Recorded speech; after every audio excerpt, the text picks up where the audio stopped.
Hello everyone, I know you are watching this video to accompany your sleep. So, if you like this video, don't forget to like, comment, and subscribe. Also don't forget to tell me where you are from, and what time you watched this video. Devil Cat by Reaper. I recently turned 33, and what I'm about to tell you about is something I hope I never have the misfortune to encounter again. The first time I was told about this creature was by my father, who was 69 years old, and he still swears that this was the most horrifying experience of his life. When my father was 8 years old, growing up in the mountains of southwest Virginia, one source of income was to hunt animals for their furs. Of course, the remainder of the animals did not go to waste, seeing as how various wild animals were always on the menu. One summer night, around the middle of June, my father and my grandfather, along with a couple of my family members, got together and set out on a hunt.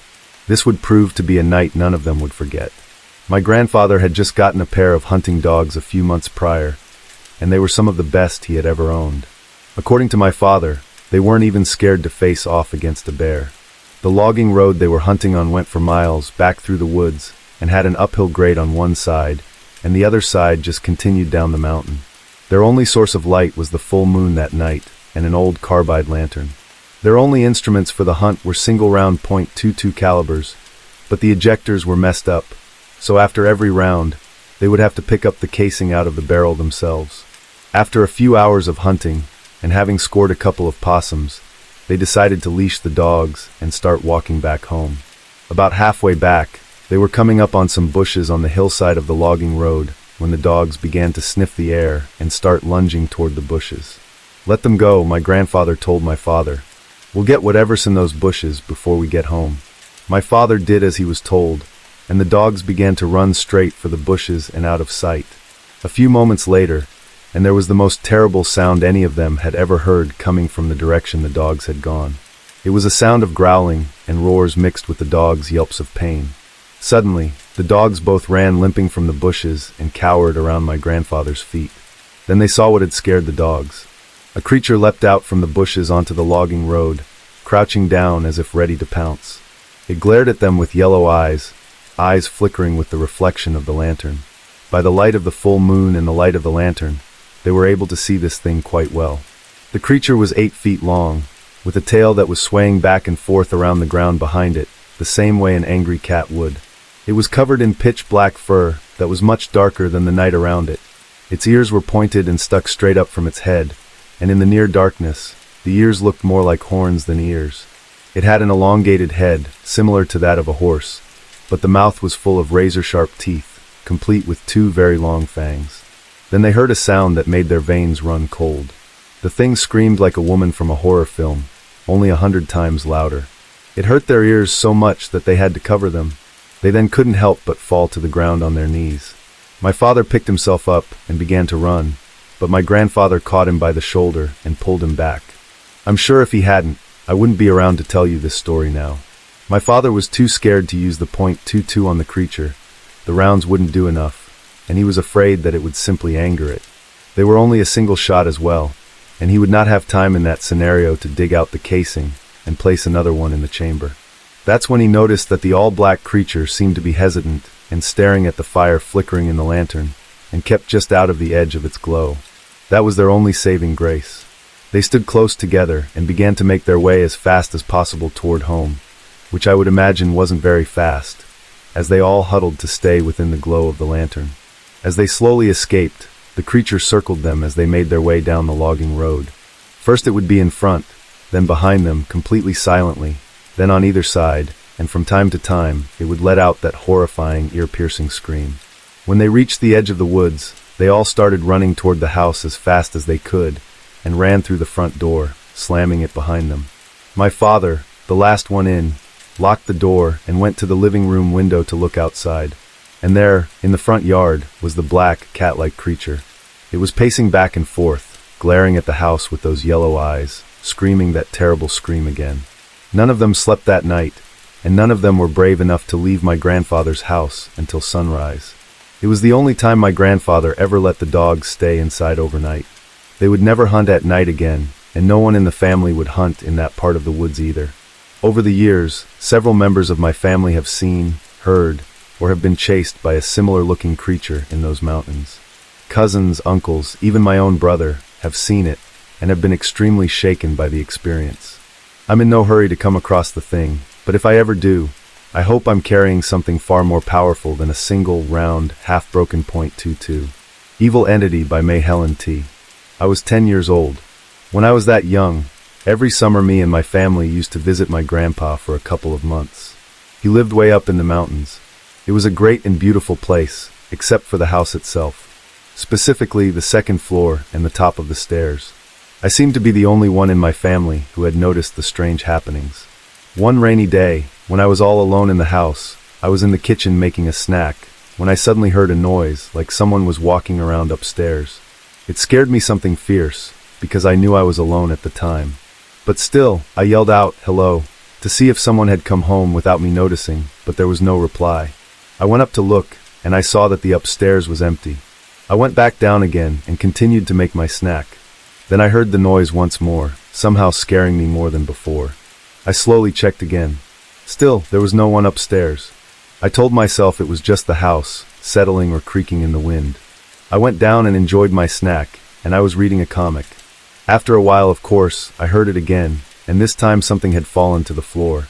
Now I was shaking, and it seemed to take me ages to bring myself up the stairs to check again.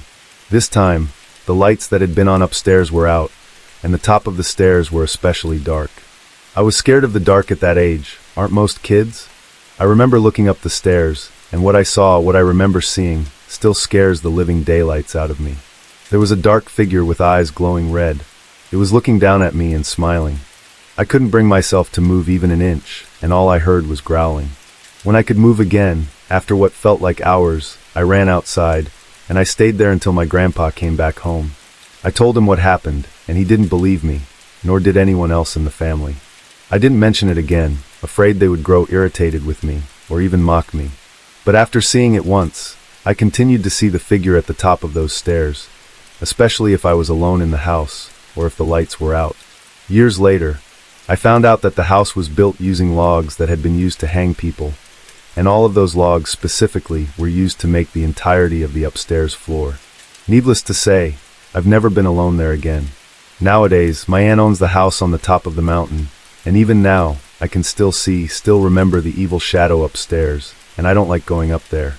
When I do have to visit, I use one of the nearby cabins to sleep in, keeping me far and away from the demons squatting upstairs. Demon Encounter in New Caledonia by Private Otto. I'm a 22-year-old French-Canadian woman from Quebec City, and last year, I experienced something out of the ordinary. I was studying in Tahiti, French Polynesia, for about 3 months, when I decided to take part in a 2-week field trip to New Caledonia, organized by my host university. Before joining the trip, I had little knowledge of New Caledonia and the culture of the people who lived there. Many of my Tahitian friends were somehow a little uncomfortable with staying on Kanak's lands due to former tribal rivalries and magic practices, but I, personally, didn't think too much of it. As I said, I knew little about the Kanak native culture at the time, and I thought they were only anxious or superstitious about leaving the island for the first time. The first week of the trip was amazing. We had so much fun discovering Nomia during the day and partying at night. Then, for the second week, we left the capital to travel the center of the island, where we would stay a couple of days in the mountains in an ice camp. I shared a room with my colleague Kat from Quebec, who was part of the exchange program in Tahiti like me. One night as our group was heading back to the camp from the restaurant we had enjoyed a nice meal at, I was blown away by the stars in the sky. I had never seen so many in my life. They were shining and sparkling. I stopped walking to gaze up at them, and that's when I felt something weird on my left bare foot. It was a sensation I had never felt before, as if something was caressing my foot with a million tiny needles. Then I felt a powerful sting, followed by an intense rising pain on the top of my foot. I immediately let out a scream of pain, and tears were rushing down my cheeks. It was so bad, my Tahitian friend Howell ran to me and carried me back to the camp. My teachers ran over to me, wondering what had happened. When they saw my foot, it looked like it had gotten a centipede bite. One of them began to suck the venom out of the wound. I couldn't stop crying. I was in so much pain and angry that I didn't get a chance to see the thing that had bitten me. South Sea centipedes are venomous, but they can't really end you. They just hurt. A lot. Another Tahitian friend of mine, Vi, came running and poured a Chinese remedy over my foot, and I felt the pain dim down a little bit. There was nothing more we could do that night about the incident, so I went to sleep, hoping that the next day I'd feel better. Kat was already sleeping when I went to bed. I managed to get myself into my bunk, and I fell asleep immediately. It wasn't long before I woke up with an uneasy feeling.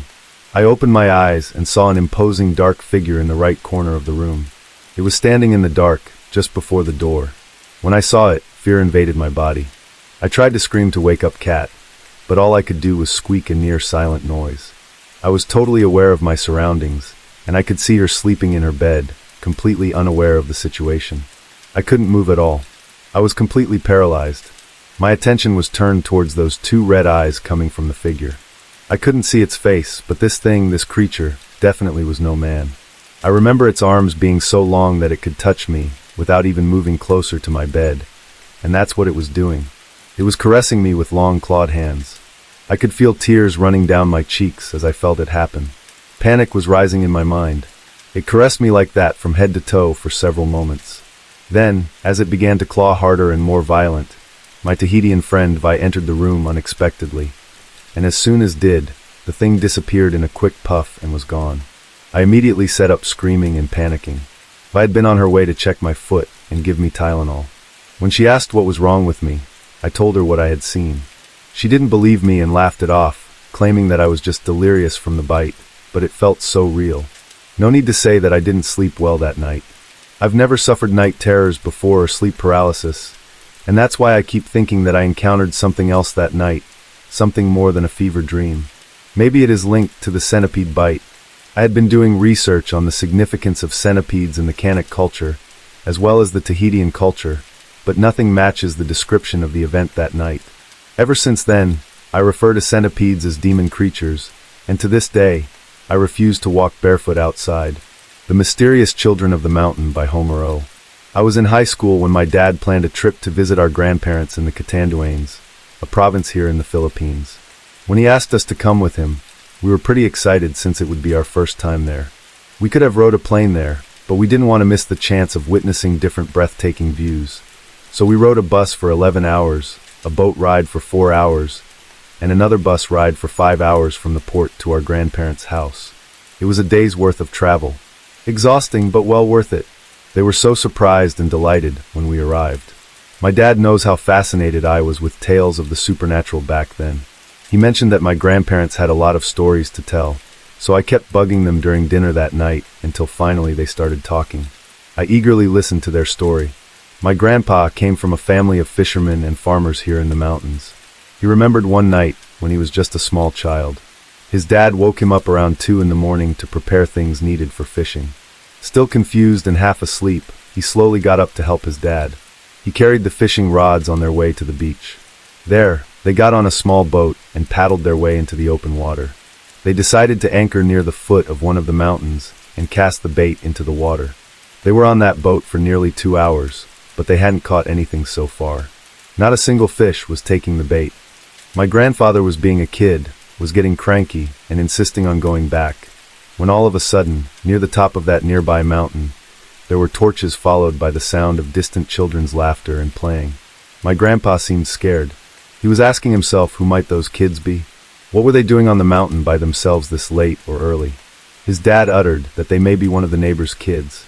The next thing they heard was a rumbling noise, and the water under them began to ripple. The sound they heard next was like a big boulder rolling down the mountain, but they could not figure out where it was coming from. My grandfather was growing more scared by the second, and demanded that they leave, or else they may be crushed. His father told him to stay still and to be quiet. All of a sudden, something started pulling on the line. It was a fish. They put it in a basket, and not long after casting bait again, there was another catch. It happened over and over in some sort of marathon. Something was spooking the fish that way, and some of them were so frightened that they were jumping inside the boat, and all they had to do was grab them. When the basket was full, the rumbling sound disappeared, and the water grew calm again. Those children's laughs and torches in the distance vanished one by one, as if they had been going inside a cave, or had been blocked off by something. They went home puzzled, but happy nonetheless. The next day, his dad asked the neighbors to find out if any of their kids were on the mountain that morning. They told him that no one had been there, and nobody goes there, especially at night. Nevertheless, whoever or whatever they were, my grandfather appreciated the help, the beast of Mount Ophir. By horrible experiences I live and grew up in Malaysia, and this story is about a mountain in Malaysia called Gunung Lelong or Mount Ophir. There are myths and legends revolving around this mountain, such as the legend of Puteri Gunung Lelong, where the Sultan had heard of a celestial princess's beauty and desired to marry her, but she gave him 7 impossible conditions.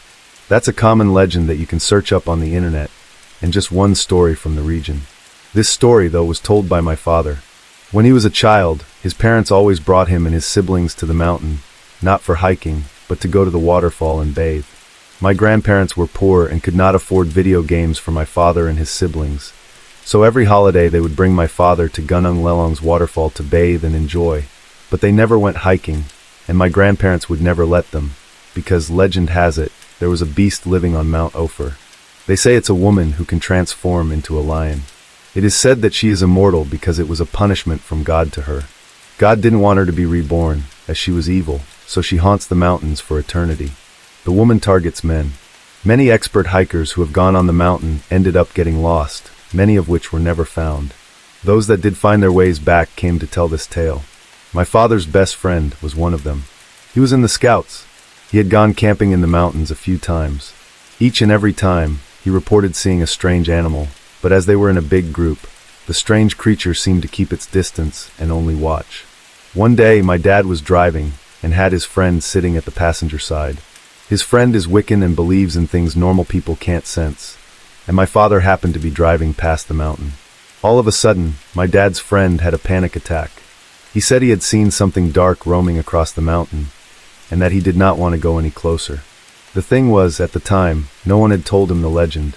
It was only then, after he said that my dad told him about the beast of Mount Ophir. After everything I've heard, you better believe I'll be avoiding the mountain. No hiking for me. We called it Jeffy by Mr. Drake. It was around May of 2008. It was me and some of my friends. We were all hanging out at Sam's house. We were 14-ish at the time. At some point, it started getting dark, so we started to tell each other scary stories. I think it was Doug who said, "Hey Sam, what about that thing you and Kyle saw a few years back?" Now at this time, I'd known Sam for just about 2 years. I knew him very well, but he had never spoken about anything paranormal before. Usually, he changed the subject very quickly. At this point, Kyle excused himself and walked away visibly pale. Then the other Kyle said, "Yeah, that's right. You guys didn't even go home that night you came to my house." Sam was nervous as he looked around and tried to change the subject. However, we were teenage boys who wanted dirt, so he caved. According to him, he and Kyle were on their way home from our friend Taylor's house. When they reached the bottom of the hill on that particular street, they saw something. I don't recall what time of year he said it was, but he said it was foggy that day, and it got dark very early. They continued the story. There it was crawling right across the street. No noise, no dramatic music, of course. The creature had long, streamy black hair, pale white skin, and it walked like its bones had been broken. It was unnatural and unnerving. At one point, it stood up and looked right at us. And with one of its long, bladed fingers, it seemed to wave at us, just with that single finger, like getting onto a child who was in the cookie jar. Then it shushed us and continued crawling across the road. After that, he said they ran to Kyle's house and spent the night there. The only way back to their houses was through dense woods or miles to the main road. Well, when they woke up, other Kyle's stepdad overheard them retelling the events from the previous night, and to their shock and dismay, he had said to them, "So you guys saw Jeffy, huh?" He went on to tell them every morning when he got up for work. He would see the pale figure of that thing in the woods behind the house while making his coffee. So from then on, whenever he told the story, he would refer to it as Jeff or Jeffy. It wasn't until 2013 that I personally found out that people all over had seen the thing. I started to piece it all together. Multiple people in my own neighborhood, as well as a couple of people in town, said that they had seen something weird. Without mentioning the whole Jeffy tale, one random person told me his story and described the same creature word for word. In the summer of that year, I was exploring and decided I wanted to see if the drain under our street connected to the other side. If so, I thought it'd be a cool place to hide things. I was 14 and lived in the North Georgian mountains. I was too chicken to do it alone, so I talked Sam into doing it with me. We grabbed a flashlight and 2 walkie-talkies, and we walked to the bottom of the mountain. We both climbed down, and I somehow convinced Sam to go first. Now, I honestly expected us to shine the flashlight and just see the end of the tunnel or a log blocking it or something. After all, this was a small one-lane road. He headed in, and I stood at the entrance. After getting our fill over breaker 19s and copy that over, it started to get weird. He started crawling a while ago, and I could no longer see him, and I could barely hear him except through the walkie-talkie. But I could tell that he was getting scared, so I headed in behind him. I reached him after a few seconds, but at that point, I could no longer make out the exit. We both couldn't see the other side, but we kept crawling, pushing ourselves further, but we were starting to feel concerned. By now, we would have reached the other side of the road, because it wasn't that wide. So where were we headed? It was at that time we began to see bones. Not a lot, mind you, just a few scattered here and there. Small ones, actually. But then my skin tightened with goose pimples, as I saw these large gashes cut into the sides of the steel drain pipes, for slashes on each marking. At first, I told myself they must be from when the pipe was installed, and it just got banged up. But the cuts were from the inside out, so maybe a bear got in here and got angry? It still didn't make sense to me. I told Sam what I saw, and he looked over at the gashes, and we both screamed like little girls, running out of the pipes as fast as possible. To this day, I still wonder what the slashes are from, and why that tunnel is so long. If you ever see Jeffy up in the Georgian mountains, I would stay far away. His name may be inviting, but those claws say otherwise. The Headless Man by James. I'm 15 years old, and I've been hunting for years now. A few years ago, I was staying over at my brother's place. My brother is about 10 years older than me. I stayed at his house, and it was just me and him in the mountains of Tennessee. I've always had some problem with how his house was laid out, especially since there was about 150 yards of trees in every direction.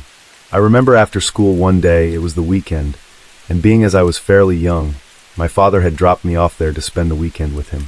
When I made it to his place, I crashed on the couch. I was watching TV and had fallen asleep. When I woke up, I just sat there. I was staying up too late on my phone. Suddenly, I heard tapping at the window. It was pitch black out save for a full moon outside, and I was wondering right away, who in the world would that be? Around these parts? At this time, it was immediately strange. I raised myself up to peer out the window that it had come from, but there was no one there. I slowly sat back down, but the feeling of never being watched never left me. A few minutes later, I heard movement coming from the same window. I went over and looked outside again, and there I saw a man-like figure 50 yards away from the house, moving through the trees. I could only barely make out the silhouette of shoulders and legs, but I could not see his head. I was thinking it was some crazy neighbor or something. I went back to lay down, but about 2 hours later, I was looking at the door unable to fall asleep. It was one of those doors with windows at the top of it. As I sat there gazing at it, but not really looking at it, I saw movement in front of my eyes, and realized someone was standing just in front of the front door. I raised up with a gasp. As I continued to see the silhouette from there, my curiosity got the better of me. I figured if I looked out the window and saw who or what it was, that my fears would be calmed down. Surely it was nothing more than a passerby, a stranger taking a really late walk a little too close to the house.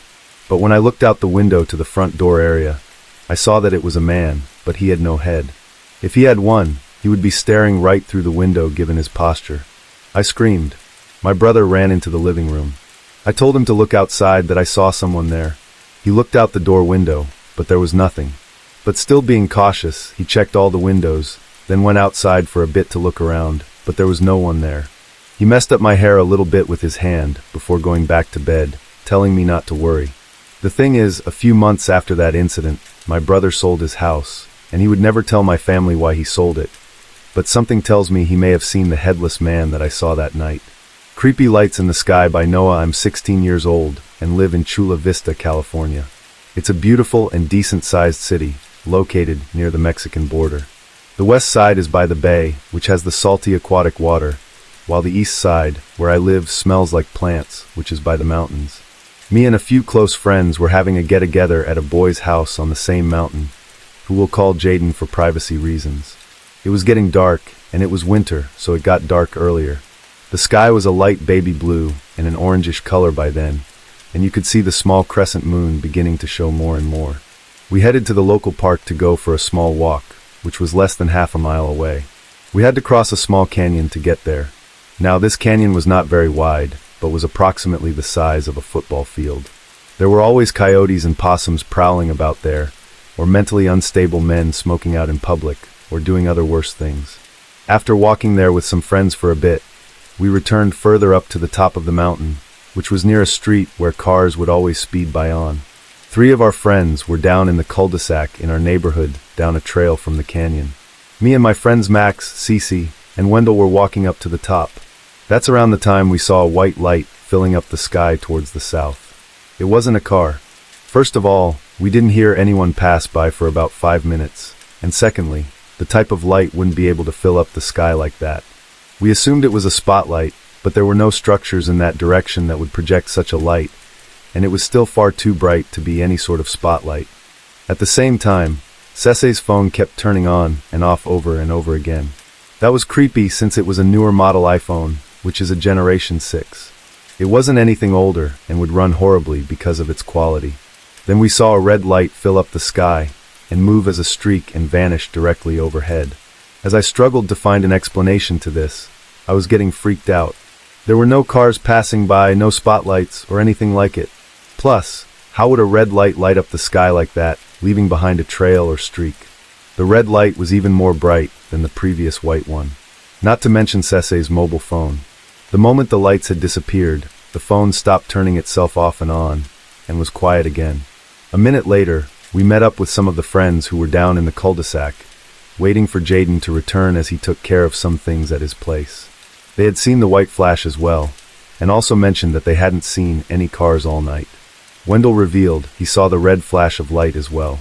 He said it was sphere-shaped, and he even said it left a trail. So we had seen the same things. After that, we charged up Cece's phone, and went on with the night as if nothing happened, though it was at the back of my mind the entire time. Rock Thrower of Colorado by Jordan P. Several years ago, my dad was in town on a break from work. My brothers, my dad, and myself decided to go on a fishing trip up to one of our favorite mountains, the Grand Mesa National Forest. On the way up, my brothers had made a joke about Bigfoot. You can obviously see where this tale is going.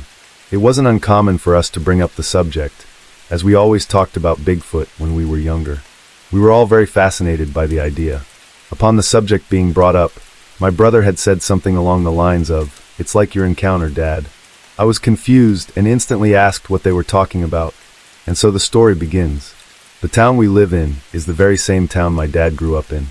Back then my dad, Wayne, was in his late 20s. He and his friends decided to go late one night catfishing right off the Colorado River. They were fishing right off the bank and had a nice fire going, drinking beers, talking about girls, and who knows what else. About an hour into their late night fishing trip, they heard a very loud splash in the water. Right away, one of the first things they had thought was it must be a beaver slapping its tail in the water. But not long after that, another splash occurred, closer now. "That sounded like a rock," one of them stated. My dad and his friends walked to the edge of the water. They scanned parts of the bank that were not hidden in foliage. My dad looked into the river itself and on the bank on the opposite side. In the middle of the night, the moonlight cast some light, enough that my dad could see movement directly across from them on the other side of the river, even though it was in a dark shadow. At that instant, a large rock landed just short of my dad's feet, splashing him and his friend Chuck. Instantly, my dad knew it had come from the other side of the river.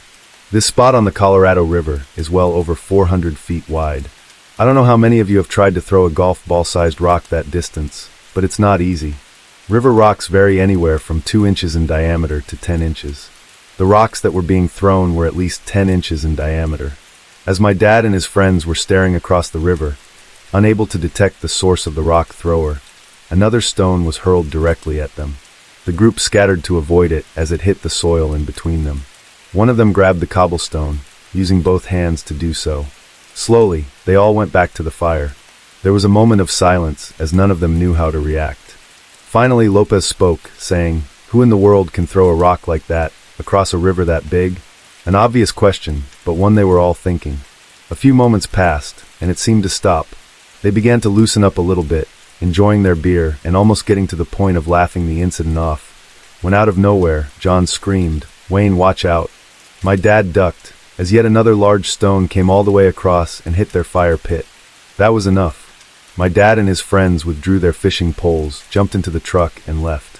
They had talked a few times, trying to figure out what it was. The verdict was maybe some kids had come up with a big catapult or something, and they were just too well hidden for them to see. Well, you all guessed it, there's a part 2 to this story. At the end of the summer, a friend of my dad's, named Tim, called my dad to see if he wanted to catfish in the boat that night. Tim had bought himself a new aluminum boat that he kept wanting to fish out of. Reluctantly, my dad accepted, since he had turned him down all summer to hang out. It wasn't because of the previous events that took place, those were pretty much in the past by then. Tim, even though he was a friend, got on my dad's nerves. It was a full moon that night, and they decided to hit the river with the boat. Most of the night had been pretty uneventful, catching a few fish, having a few laughs, and obviously downing a few beers. It was the last leg of their journey when out of nowhere, something hit the boat. It was a very loud ping that shook them both awake in a half-dazed state. What the heck was all Tim could say before there was a loud splash in front of the boat. They both looked around, and it was there that my dad spotted it. On the south side of the river was a large silhouette. The river's pace had them just drifting along, but the moon and sky were clear enough that my dad could see the figure. He said it was big, whatever it was. The large silhouette bent over and grabbed another rock. My dad fired a shot into the air. The figure rose suddenly, and in the same awkward throwing motion, hurled another rock which flew over the boat, splashing behind it. My dad, fed up, fired again, but this time in front of the shadowy figure, not trying to hit it, but definitely trying to scare it. It didn't work, and the figure stayed side by side in pace with them. Tim, being the cowardly type, was freaking out. My dad was scared, but very curious as to what it was, why they were so big, and why they had been messing with them. He would not get his answer, though, as the river began to pick up pace, and in doing so, the silhouette sped up its walk in an effort to keep up with them. Finally, the figure just stopped and stared at them. My dad never stopped looking at the figure until it was out of sight. So you might be thinking, okay, your dad told you a Bigfoot story, but there's a problem with that. If you know my dad, he's very down to earth.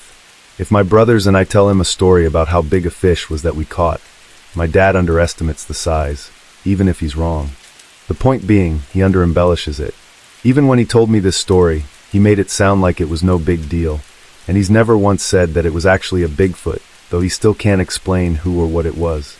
That Creature in the Woods by Carlos. This happened when I was backpacking with friends through rural Arkansas high in the mountains. We were backpacking with fellow church youth. On the very first day, I noticed how quiet it was out in the woods. It was sort of an empty kind of quiet, as if all the animals and bugs had gone on vacation. Growing up in the country, you never hear anything like that, so it was strange. After a long and tiring 5 hours of walking, we finally decided to stop and rest for the night. The guys in the group, being young and stupid, decided to explore before it was dark, and we ended up finding a cave around 30 feet away from the camp. The cave was empty, but entertained us for a while. After that, we went to eat dinner, and for some reason, we didn't make a fire. After dinner, our counselor told us that we needed to use the buddy system when going out into the woods, especially when using the bathroom, and after that we all went to bed. That night, I woke up with a very bad urge to pee. Thinking that I'd be fine and not wanting to wake anyone up, I decided to go alone. I climbed up the nearby hill to pee behind a tree near the top. I know it was a bad idea, but I was half asleep. As I was going up, I heard a branch break nearby. It startled me pretty bad, but I assumed, after hearing no sounds afterward, that it was just an old or decayed branch. But a few moments later, there is a low and guttural growling nearby.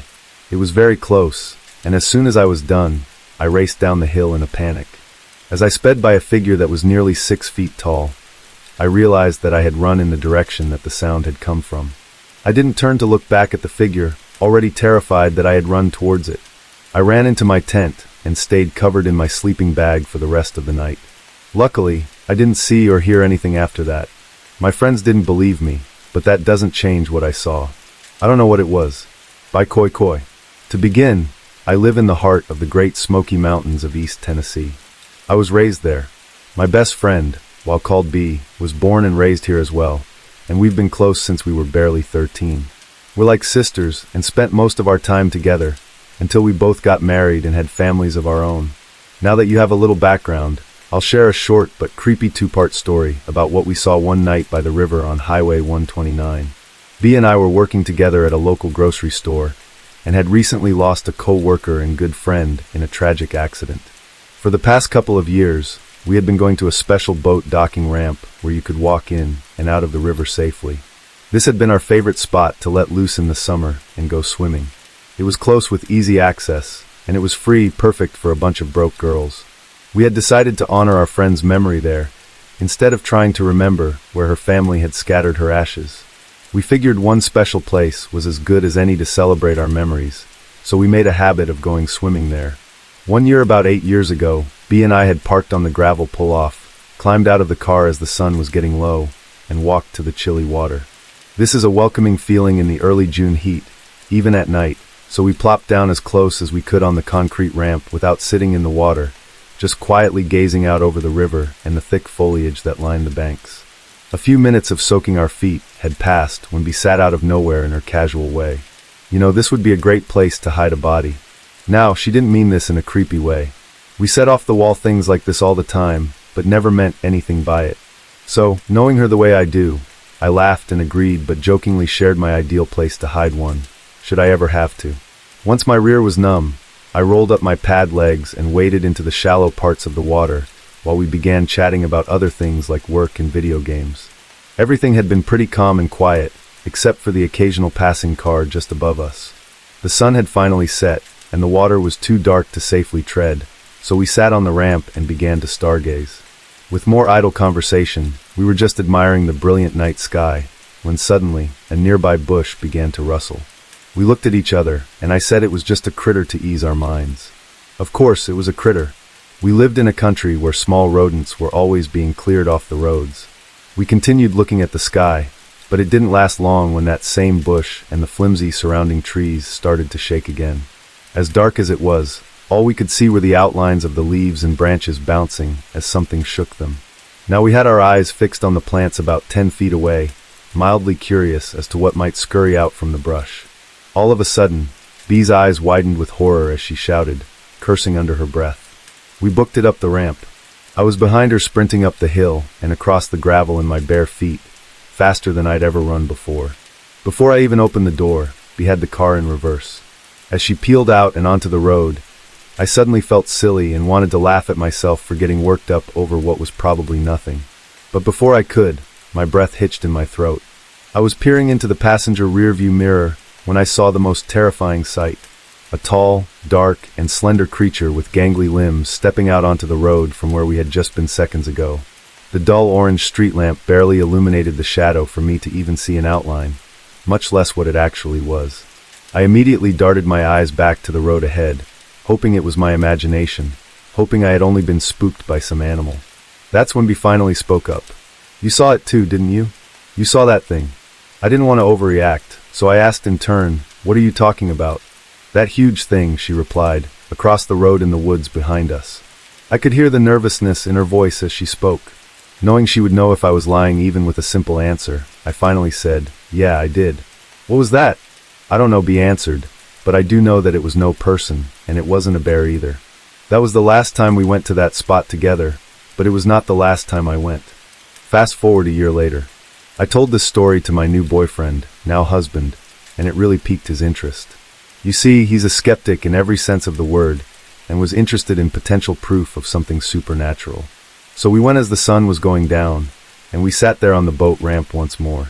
I bowed my head in a moment of silence for my lost friend, then started talking quietly with my boyfriend about how much she loved that spot when she was still around. We hadn't been there 10 minutes, when all of a sudden, that same bush and tree surrounding it started shaking. I laughed nervously and told him that's what happened last time. I shrugged it off as coincidence, and we carried on. But again, the foliage began to shake violently, but there was no wind, not even a breeze. Not moving his eyes, my boyfriend said sternly that we should leave just to be safe. I thought he was more worried about it being someone rather than something, but when he said to back up slowly and walk to the car, I began getting nervous. Once inside locked doors, I asked him why he didn't want us moving fast, and he replied, "I can't explain it, but I felt like we were being stalked. I didn't want for whatever it may have been to chase us." I don't even know if I was overreacting, but better safe than sorry, I guess. I wish I could say we saw something that night, but we didn't. I haven't been back either, because I don't want to be caught off guard by whatever lives out there by the river. If you're ever driving down 129 on your way to Cherokee, North Carolina, be wary of the dangerous back road curves and the creature that might still live in those woods. No one knows what it is, but I do know it wasn't anything natural. Appalachian Mountain Wendigo by Dark Stories Anonymous. It was an early Monday morning, cold and crisp. I had just begun to pack up for a week-long hunting trip. I had the tent and the bear traps packed into the back of the truck and tied down with a couple of bungee cords. I began the long drive at around 7 a.m. in order to get to our usual spot. My friend Clyde decided to tag along this time. It wasn't unusual for him to be interested in hunting, but this time he said something that I will always remember. "Can I go with you this time?" he said. "Be a shame if you went alone and never came back." He did sound confident in those words, but he was my best friend, and I couldn't say no. We stopped for a little snack at the base of the mountains at a small gas station. There was an old man sitting outside in a rocking chair. He must have overheard me talking about the trip. Then again, me and my camo and hunter's orange was probably a giveaway. He said something to me that shook me to my core. "You'd better be careful up in those mountains.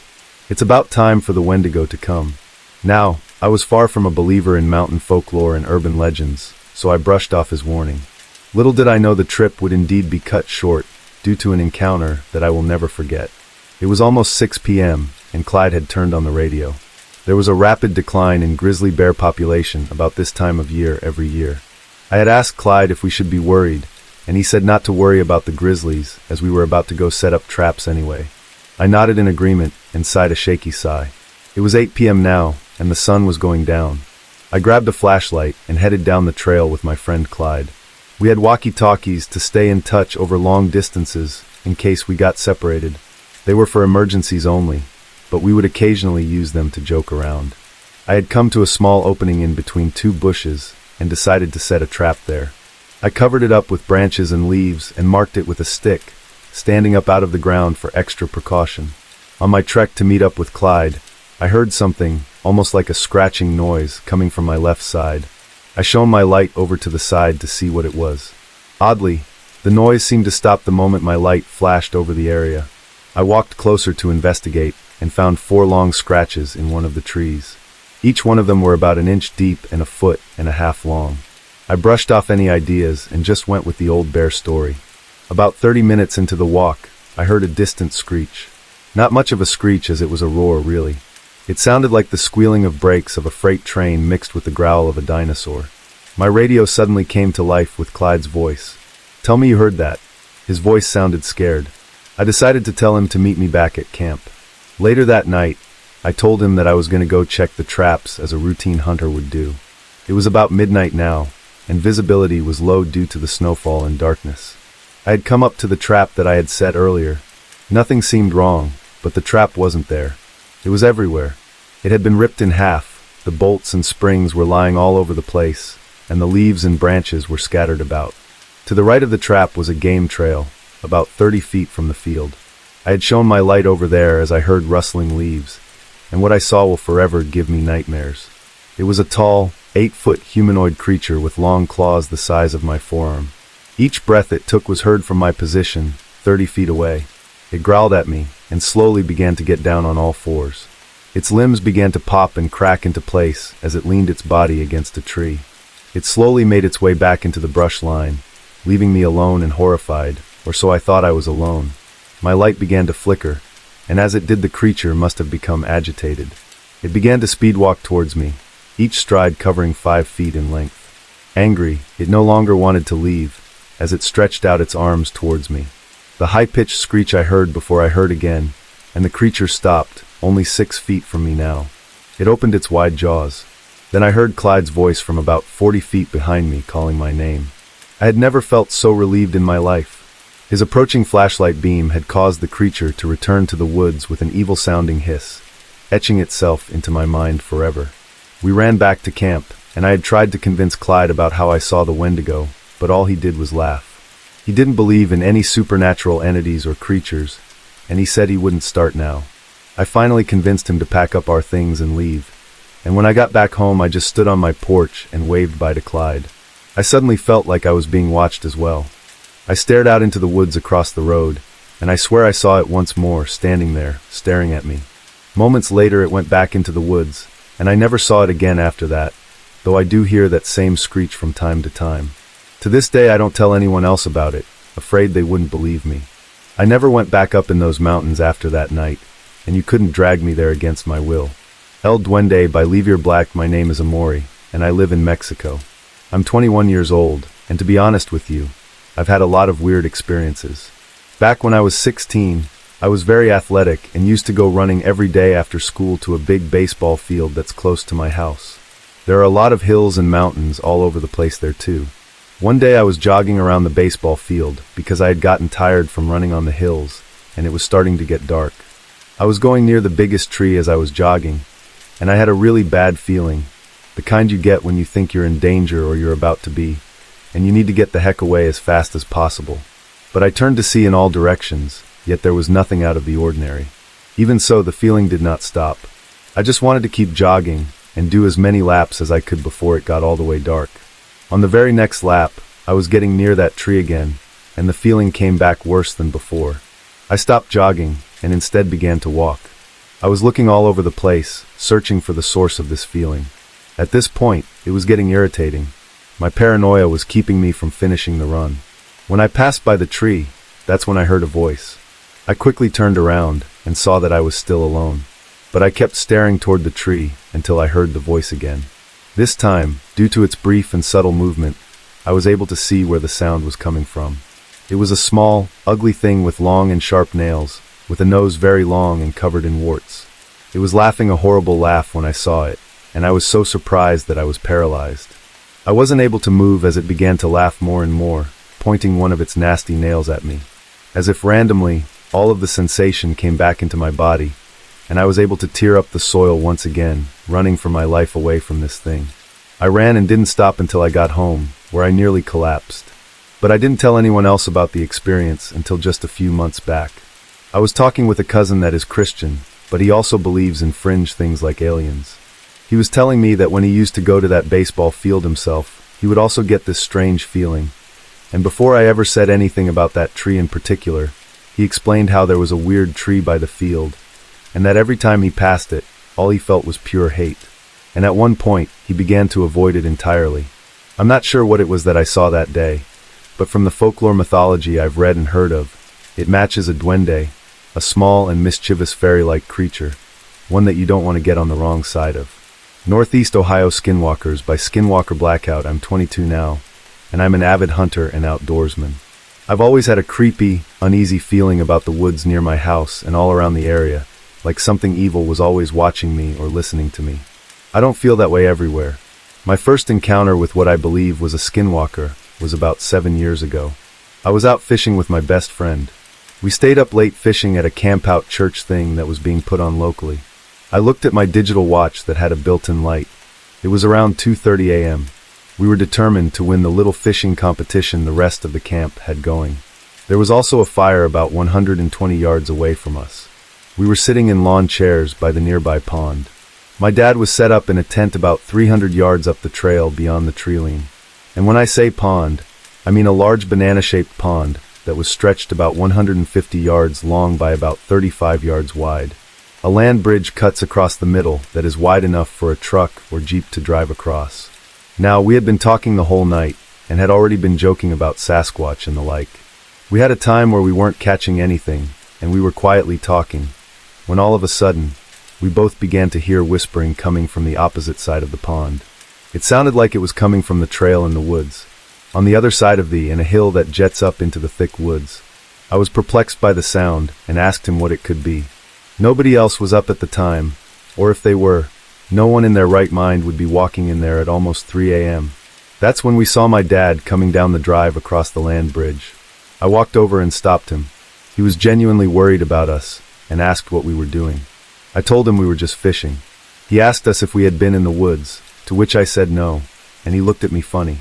Now, this was 7 years ago, so I don't remember every bit of dialogue, but I remember what happened next so vividly, it's ingrained in my mind. My dad told me he had heard a whispering sound, but wasn't worried about it. But he also said that if anything weird happened, we should go straight to the tent so that we could get leaving. I nodded my head and said okay. Then I went back to my seat next to my friend. Sometime later, we heard a loud splash in that creek on the other side of the pond. I froze as a chill shot down my back. We didn't dare make a sound as we scanned the side of the pond. It was sufficiently light because of the full moon, and it was Friday the 13th. Yeah, no, right? What are the odds? I thought to myself as I clenched my airsoft that I had laying next to me. My friend told me it was probably a deer and we shouldn't worry about it. I looked at him and said, but deer don't go in the water at night. They can't see how deep it is. I don't remember his response, but he didn't agree with my statement. Then he quietly began acting a little more freaked out. Apparently, he had noticed something that I didn't. Then something happened that made us almost fall backward in our chairs. The most bone-chilling, animalistic scream I'd ever heard in my life echoed across the campsite. It sounded like the high pitch of a mountain lion or cougar, but had a deep guttural growl like a bear. He got up and grabbed me, and we ran back to the fire. I quickly said to him, "We're definitely looking for tracks or signs of that as soon as the sun comes up, before all the other kids get up." Sure enough, the next day when we did go out there were huge footprints with 7 toes on them. From the depth of the claw marks on them, I would say what made them was at least 400 pounds. My most recent encounters include having 2 or more skinwalkers messing with me, running circles around the house and making ungodly noises deep in the woods, always following, always watching. They only seem to show themselves when me, or my friend, does something to anger them. I've been chased by something in my truck that was all black, like a living, breathing shadow. But there's another figure that's all white. I've even had full apparitions of medicine men staring at me on hunting trips and other activities in the same area. This is an ongoing nightmare. I'm not telling you what to believe or what to think. If you do believe me, great, but if you don't, that's fine too. But I feel like I've kept this story to myself long enough. A skinwalker is most definitely a shaman or Native American who performs rituals and essentially sells their soul for immortality. They gain the ability to shapeshift into animals or even other people. And that's what I think I'm dealing with. I know if these things wanted to take my life, they would have done it a long time ago. Nowadays, I sleep with a loaded and chambered 1911 to 45 ACP under my pillow every night. I never know when that shadowy black one might be on my porch, or the white figure one might be climbing the side of my house. So now I'll always be ready. Early morning sighting by Anonymous on a night not too long ago. I decided I should sleep on our trampoline outside. It was hot inside our house, and we didn't have an AC unit. So I wanted to sleep outside, as there was a nice breeze blowing in, with a wondrous moonlight above. I fell asleep quickly around 10 p.m., having thought it would stay quiet, until around 3 a.m., when I was awakened by sounds of something roaring or yelling. I had heard similar sounds before. I live on a reservation in San Carlos, Arizona, and there can be a lot of drunks at times. But this was different. I mean, at first, I naturally assumed it was drunks. But then I really heard this ungodly cry. It made my eyes widen, and my heart felt as if it had stopped beating for a moment. I arose with excitement, and immediately ran inside to get my shoes and grab a flashlight. I wanted to investigate. I ran back outside and still continued to hear the sounds. They were a good 3 miles from my house. So I hopped on my bike and set out to investigate. I had to follow the back roads that lined up with the train tracks as I got closer and closer to the noise. I also began hearing dogs barking. My 2 dogs were following me as well, as we continued heading toward the sound. The bike ride took maybe 20 minutes to get within closer range of about 500 yards of the sound.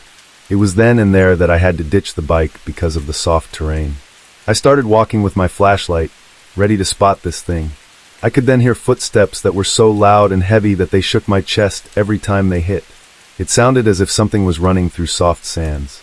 I continued, trying to catch up with the thing. But whatever it was way too fast. I didn't know if I was going to be able to catch up with it. Eventually, I decided to yell out to it. It was nearly 4 a.m., and I was 5 miles out in the middle of nowhere at that point. I began walking back and came onto the train tracks when that ungodly cry echoed again. I looked up to see this creature walking onto the train tracks as well, crossing it. It was maybe a good 200 yards from me. With the moonlight as bright as it was, I was able to see this thing somewhat clearly.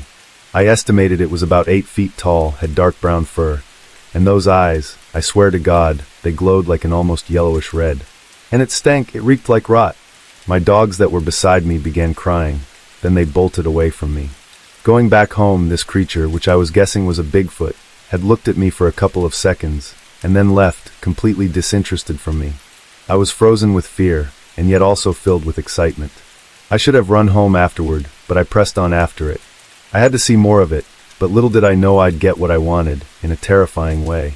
Now the time was 4:16 a.m., and the sun's light began to slowly show over the mountains. I kept going and going, until soon I had lost sight of my target. I continued to look, but it was like it had vanished into thin air. I was puzzled, thinking, where could he have possibly gone? And then I heard movement behind me, rapidly approaching in my direction. I turned quickly to see this thing running up to me.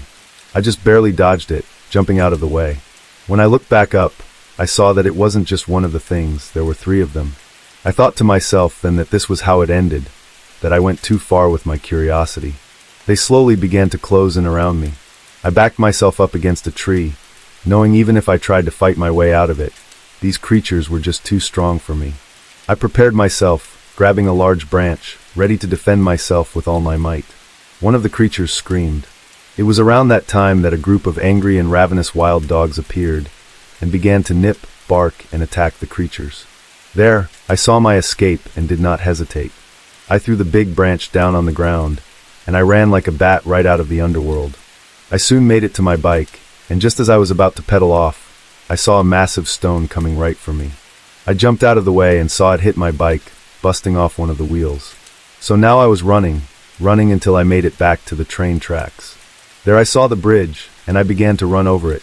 I eventually made it home, terrified and exhausted. It was easily the most terrifying and exciting experience of my life. Later on, I did go back for my bike, and when I did, I found one terrible reminder of the events of the previous night. One of the wild dogs that had attacked the creatures lay there, lifeless, its body bent and broken almost beyond recognition. I couldn't help but wonder, that could have been me.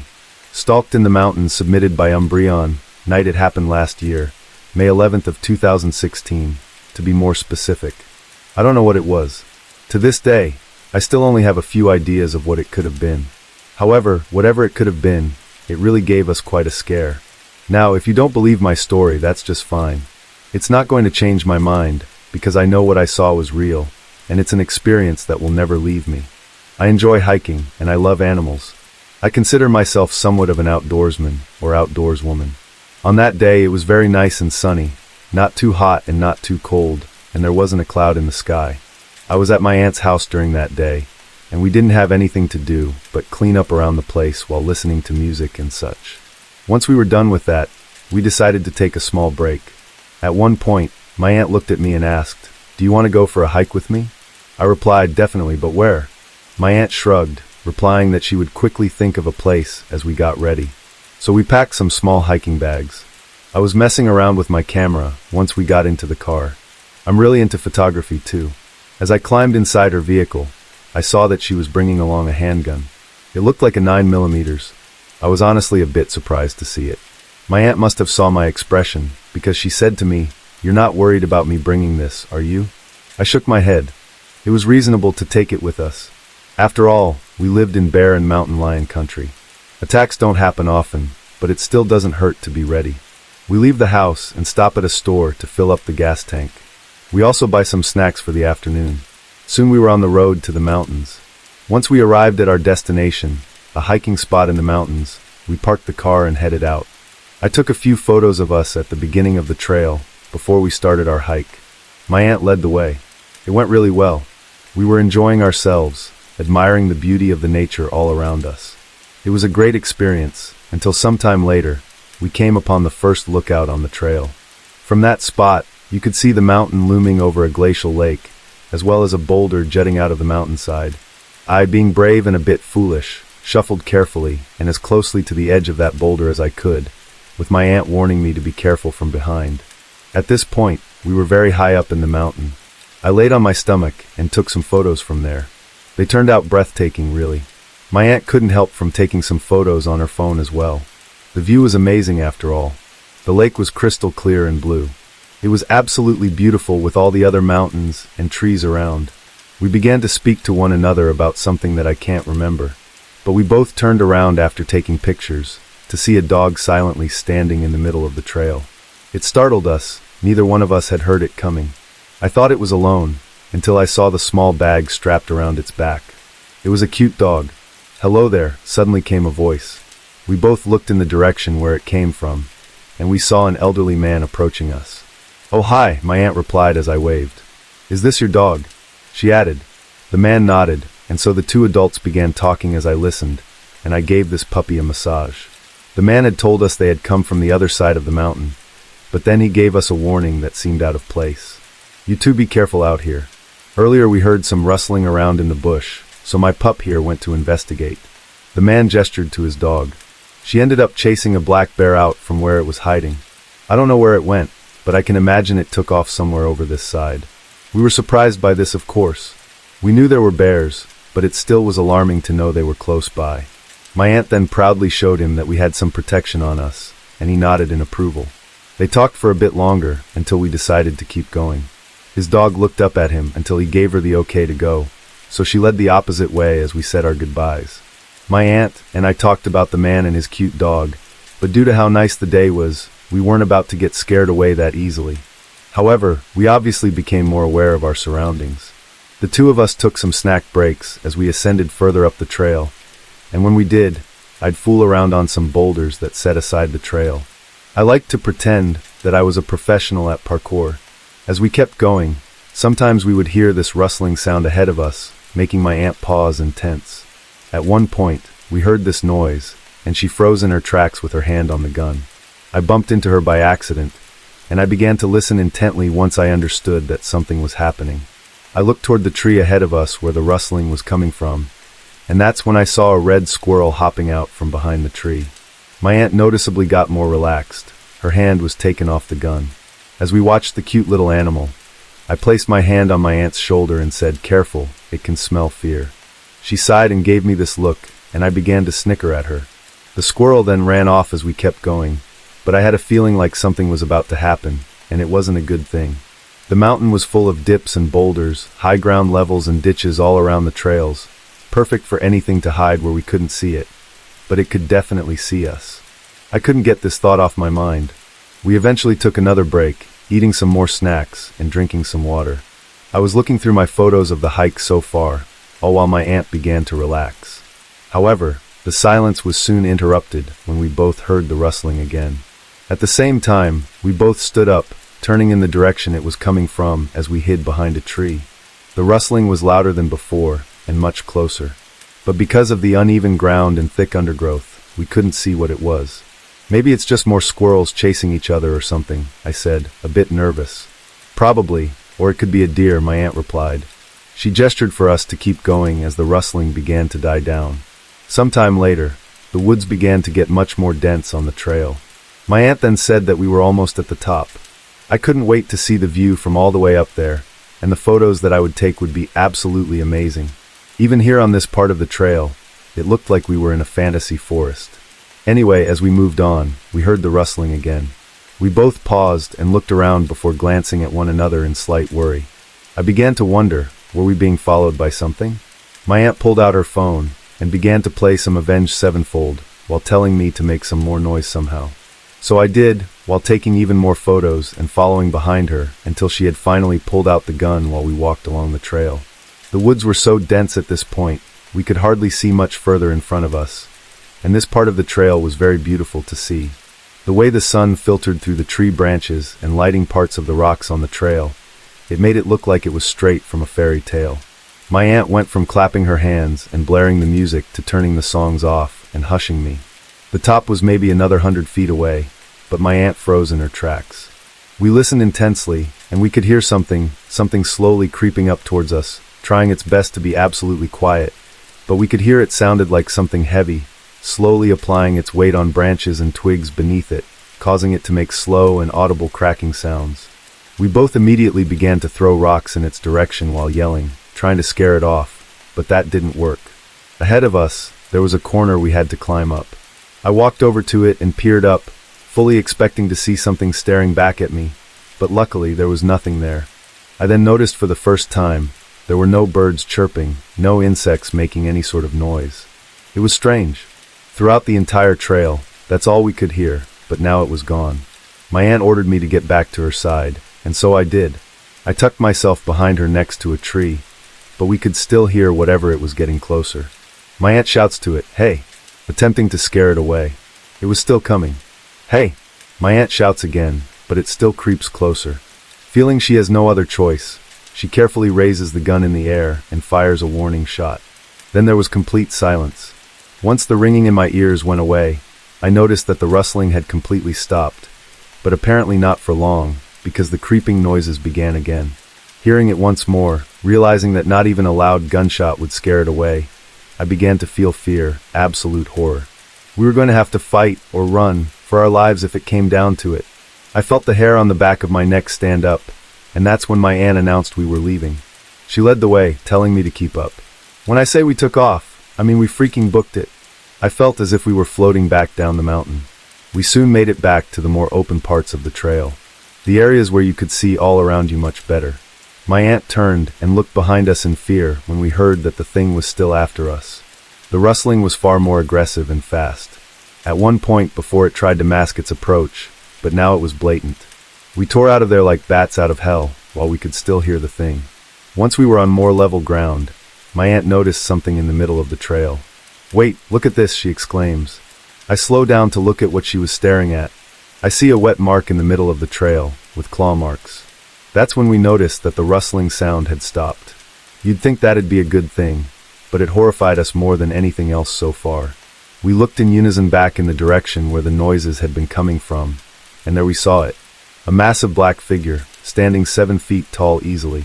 I could make out black fur all over it, behind the leaves and branches that nearly covered it. I could hear its slow, heavy breaths.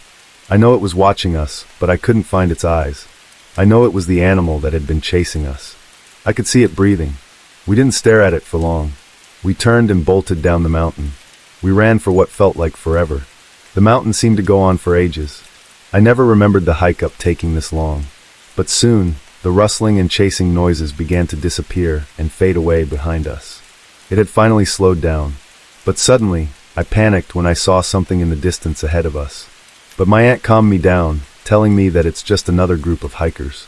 We stopped by them and said hello, completely out of breath. The way we looked, panicked and exhausted, we must have been a sight to see. One of the hikers was wearing black, and that's what had scared me. They had brought their dog with them, and as my aunt spoke to the group, she warned them that there might be something in the woods. But she didn't say what she thought it might be. She simply said that there may be a bear. They thanked us for the warning, and we moved on. Once we were completely alone again, we stopped to catch our breaths, and I asked my aunt, "Do you really think that was a bear?" "Well, it could be. I hope it was," my aunt answered. "Maybe a mountain lion?" My voice trailed off as I looked off to the side. There was a cabin in the distance. It didn't look old, but not exactly new either, and this alarmed me. "Maybe it was some freak that decided to stalk us," I added. My aunt glanced at the cabin, and suddenly we hear the weirdest and creepiest sound. It's hard to explain it, but the best way I can is it was almost like a wailing, screaming, howling sound. It was the stuff of nightmares, I know that for sure. We scanned around us, not seeing anything that could be making the sound. Then we looked at each other in shock. The sound lasted for a good minute, which made it even more strange. Then we kept going as the noise finally died down. My aunt called out hello. However, the noise never started up again. Finally, we could see the beginning of the trail from there, and another couple coming up to hike. We gave them our warnings, of course, and the woman reacted like she's never heard of a bear before. She sounded confused as ever at the word, and I couldn't help but think, yes, bears exist. If that's how she reacted to that, whatever that really was up there, I doubt she would be able to handle. They gave us their thanks, and we headed to our car. We threw everything inside and left very quickly. On our way home, we just kind of looked at each other like, well, that was the creepiest thing. And yeah, we've told some family and friends of the incident, and they've all also said that it was a creepy story. This hasn't happened to either one of us again or before. I'm not scared of hiking because of this, and I'm pretty eager to go again. But this, it's something I'll never forget. I don't know what it was. Maybe a bear, but I've never seen one that big. Then again, it could have been some weirdos talking to us. I've heard enough weird stories from the woods to know that some really freaky things happen out there. I just never thought I'd have an experience so close to home. Lost in the Mountains, submitted by Dominus. The night I'm speaking about today is the night that I tried to leave it all behind, not knowing the terror that I would experience. So, I'm a 19-year-old guy from Thornton, Colorado. I'm 6 feet 2 inches, at a husky 240 pounds. I grew up in North Commerce City, and I never go anywhere without my axe. It's 2 feet long with a double-sided blade and pick, And despite that, my axe would be taken away as a felonious murder weapon if ever found by the police. But even having it with me on this occasion, I've never felt more vulnerable. Not because of the threat itself entirely, but the horrifying nature of the experience altogether. This took place only 4 months ago. I'd been dealing with an extended depression episode. My grandma had just passed away. I lost my job, and my wife and I were evicted from our apartment in Denver. We lost everything. We were homeless for 2 weeks before my parents finally took us in. But they only felt bad because it was the winter. You see, while living with my parents, my father and I fought constantly. Screaming matches were a daily thing. Just like old times, huh, Pops? One day it got so bad that he and I ended up in a physical altercation. My wife saw a part of me that day that made her leave me, for I wanted to disappear. I took to the bus, the westbound 120, which goes into Broomfield, from which I would transfer to the 112. The 112 dropped me off in West Boulder. From there, I began walking towards the Rocky Mountains. It was still daylight out when I entered the threshold of those mountains. I used my compass and began northwest. Eventually, I looked at my phone. There was no reception, and it read 2 a.m. It had been 8 hours now walking through these mountains. I kept going a little further, but I froze when I happened upon a mutilated moose. I approached it to find that it was still warm. Desperate and hungry, and not really caring about myself any longer, I decided to cut away some slivers of it. With the Bowie knife that I had, I could set up a fire and have a small dinner. At that moment, as I cut away at the moose, I heard something big walking towards me from the right. Immediately, I assumed it was a bear or a mountain lion. I grabbed my axe from its holster that was strapped across my chest, wielding the knife in the other hand. I waited for the sound of heavy predatory breathing and snarling, but instead, I heard something else. Something I never would have imagined hearing all the way out there. A deep, raspy laugh. I stared in confusion as I looked around me for a moment, only to find a big black pair of shiny eyes staring back at me. I could tell they were eyes the way they glimmered in the moonlight. I thought to myself, that's not a person. Just from what I'm seeing so far, it couldn't have been another person. If that's true, then who had just laughed, and what was I looking at? Well, I didn't know what to do at the time. Plus, I was not in a good state of mind. So, I remember thinking to myself, I'm a man that's had everything taken from me.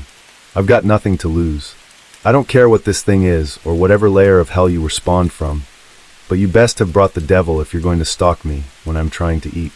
It was just a quick thought, something to force a smile on my face and my lonely and desperate attitude. What I never expected, though, was for the creature to reply, I've got nothing to lose. It said exactly how I had just thought it in my own head. My mouth opened wide, and I kept staring at this thing that just spoke, I've got nothing to lose. It said again, a bit slower now. It sounded like it wanted me to hear. I stood there frozen, holding my axe tightly in my hand. Then the creature, the thing straight from my nightmares, stepped from under the nearly pitch-black cover of the trees. In the moonlight, I could see it, tall, lanky, and partially decomposed. It looked like a long dead deer standing on its hind legs. Most of it seemed to have already rotted away, but its front legs didn't have hooves like a normal deer. They were human-like, large and thin, like some sort of human mutation. I stood my ground, but I knew I wasn't ready for this.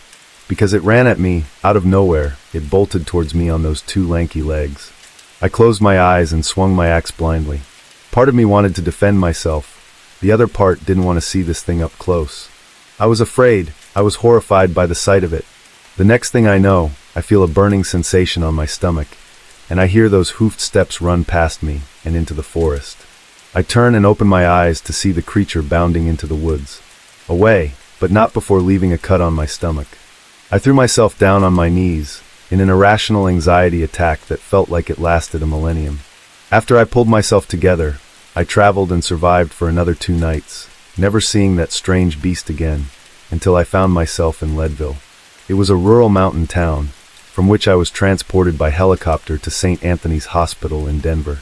I never told anybody, not the nurses, the doctors, or the police, the truth of what happened that night. When they asked how I got cut like that, I promptly responded, hunting. Thankfully, my wife and I reunited in a plethora of emotion. She said she'd never leave me again. There are not many things in this world that can terrify or elude me, but that creature in the Rocky Mountains would definitely be a rare exception. Something is in the woods. Submitted by Mike's 197, I'm from a small college town in Georgia. I'm 25, and this happened last summer. My girlfriend and I traveled all over North Georgia to see the amazing waterfalls and hiking trails.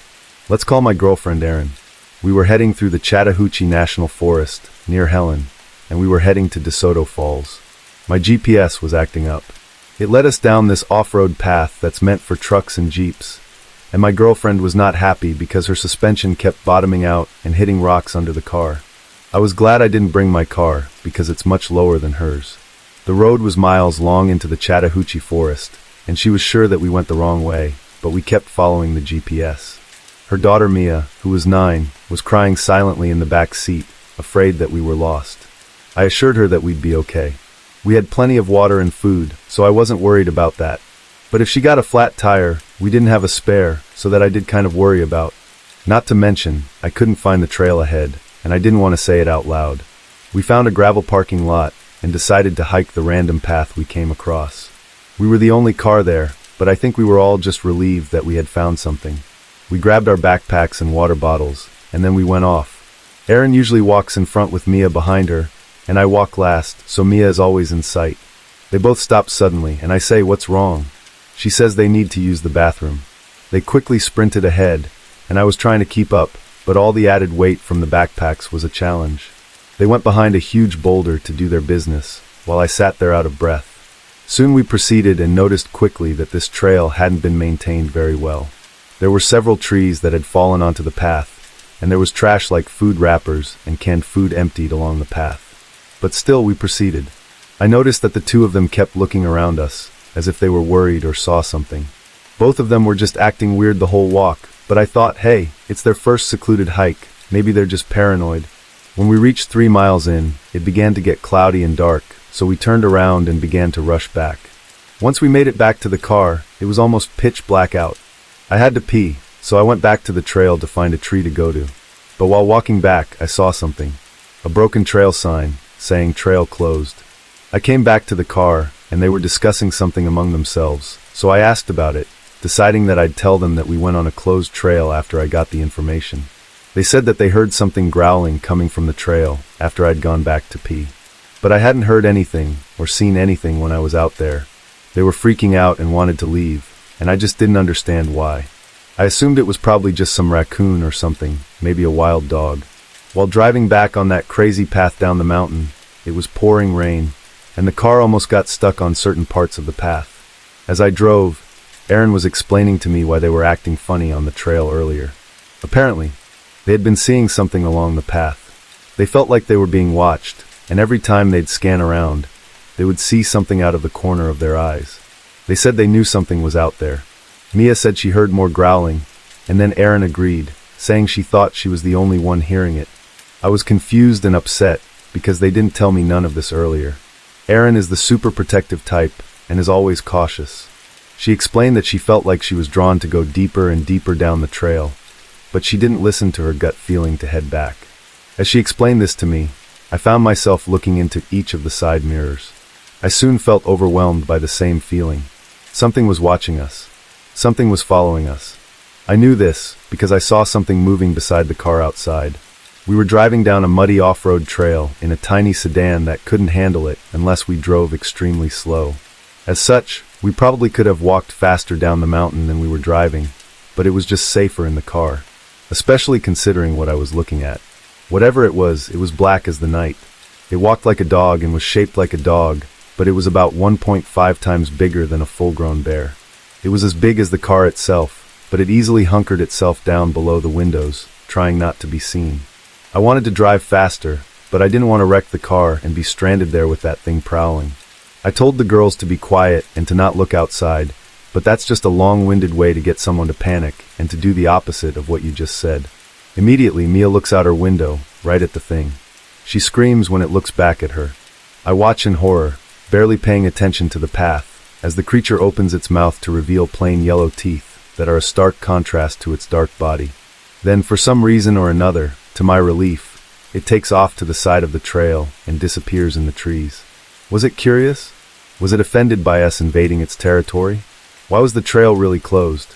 I thought to myself it was over, that we all needed to just go home and rest and get this event off of our minds. Later that night, it didn't take long for Erin to pass out as soon as she hit the bed, but she wouldn't close her eyes at all until we promised to stay with her, until she fell asleep. In my own bed, I tossed and turned, and it took me ages to fall asleep. I couldn't get the image of that animal out of my head. Eventually I did though. I don't know how, but I did, only to be awakened in the middle of the night by Erin having a nightmare. She was kicking me in her sleep, repeating, "I gotta find her, I gotta find her, I have to find her," tossing and screaming. I'm looking at her. I hug her to calm her down. I guess that triggered her to wake up. She got up quick and sprinted to Mia's room and was relieved to see she was fast asleep. She walked back to bed, and I asked her what she dreamt about.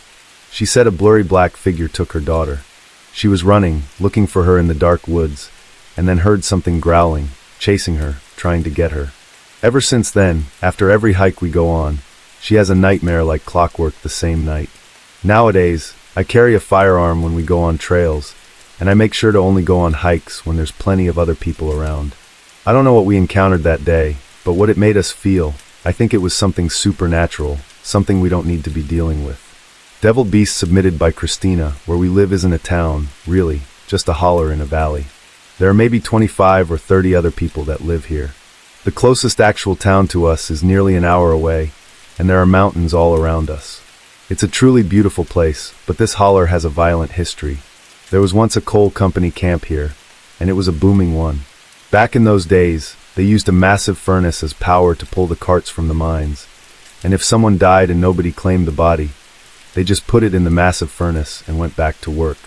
When the coal company left this area, a land company bought almost all the land, and my parents rented the land where that massive furnace was. Growing up, I would hear stories about how you could hear screaming coming from that area late at night, but I never paid much attention to it. The summer I turned 13, I saw something that made me truly believe in God and the devil. It was my 13th birthday. I had a sleepover with all the neighborhood kids there. There was about 10 of us, and we were all really close. We'd planned on sleeping on my trampoline that night. Well, we only had 2 light poles out there. They would light up about a 50-foot square perimeter. We had one at the end of the house, and one a little further away from the house. At about midnight, we were all still awake, laughing and joking, when we heard a noise coming from the woods. Now, this is completely normal, because we have woods and mountains all around us. There's bound to be wandering wildlife here and there. Seeing or hearing a wild animal isn't strange, so we didn't really pay much attention to it. Some time passed, and we heard a scream like a woman in trouble. Now in these parts, they teach you at an early age never ever go toward the sound, because panthers sound like that. We looked at each other, and one of the boys said that's what it must be, that there is a panther nearby, that maybe we should go inside.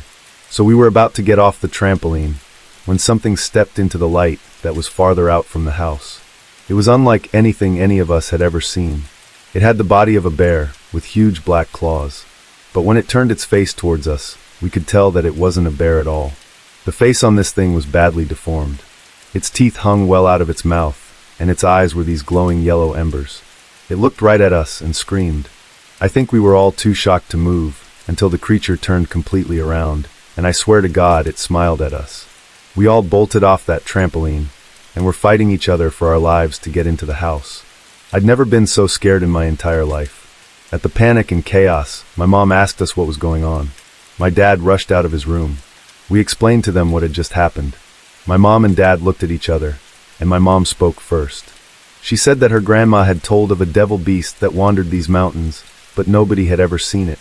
It was supposed to be half demon and half animal, and preyed on the weak and evil. We all looked at each other. It took us a long time to calm down, and we spent the rest of the night inside, never sleeping.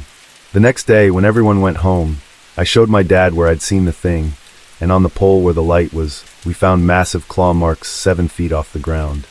I'll never forget that monster. After that experience, I never went outside alone. Since then, I've grown up and I've moved away from there, but I will never forget those mountains. Nobody can tell me that demons don't exist in this world. My brother is my hero. From Paul before my brother saved me, he wasn't such an active person, but I enjoyed nothing more than him chatting and giving me life advice.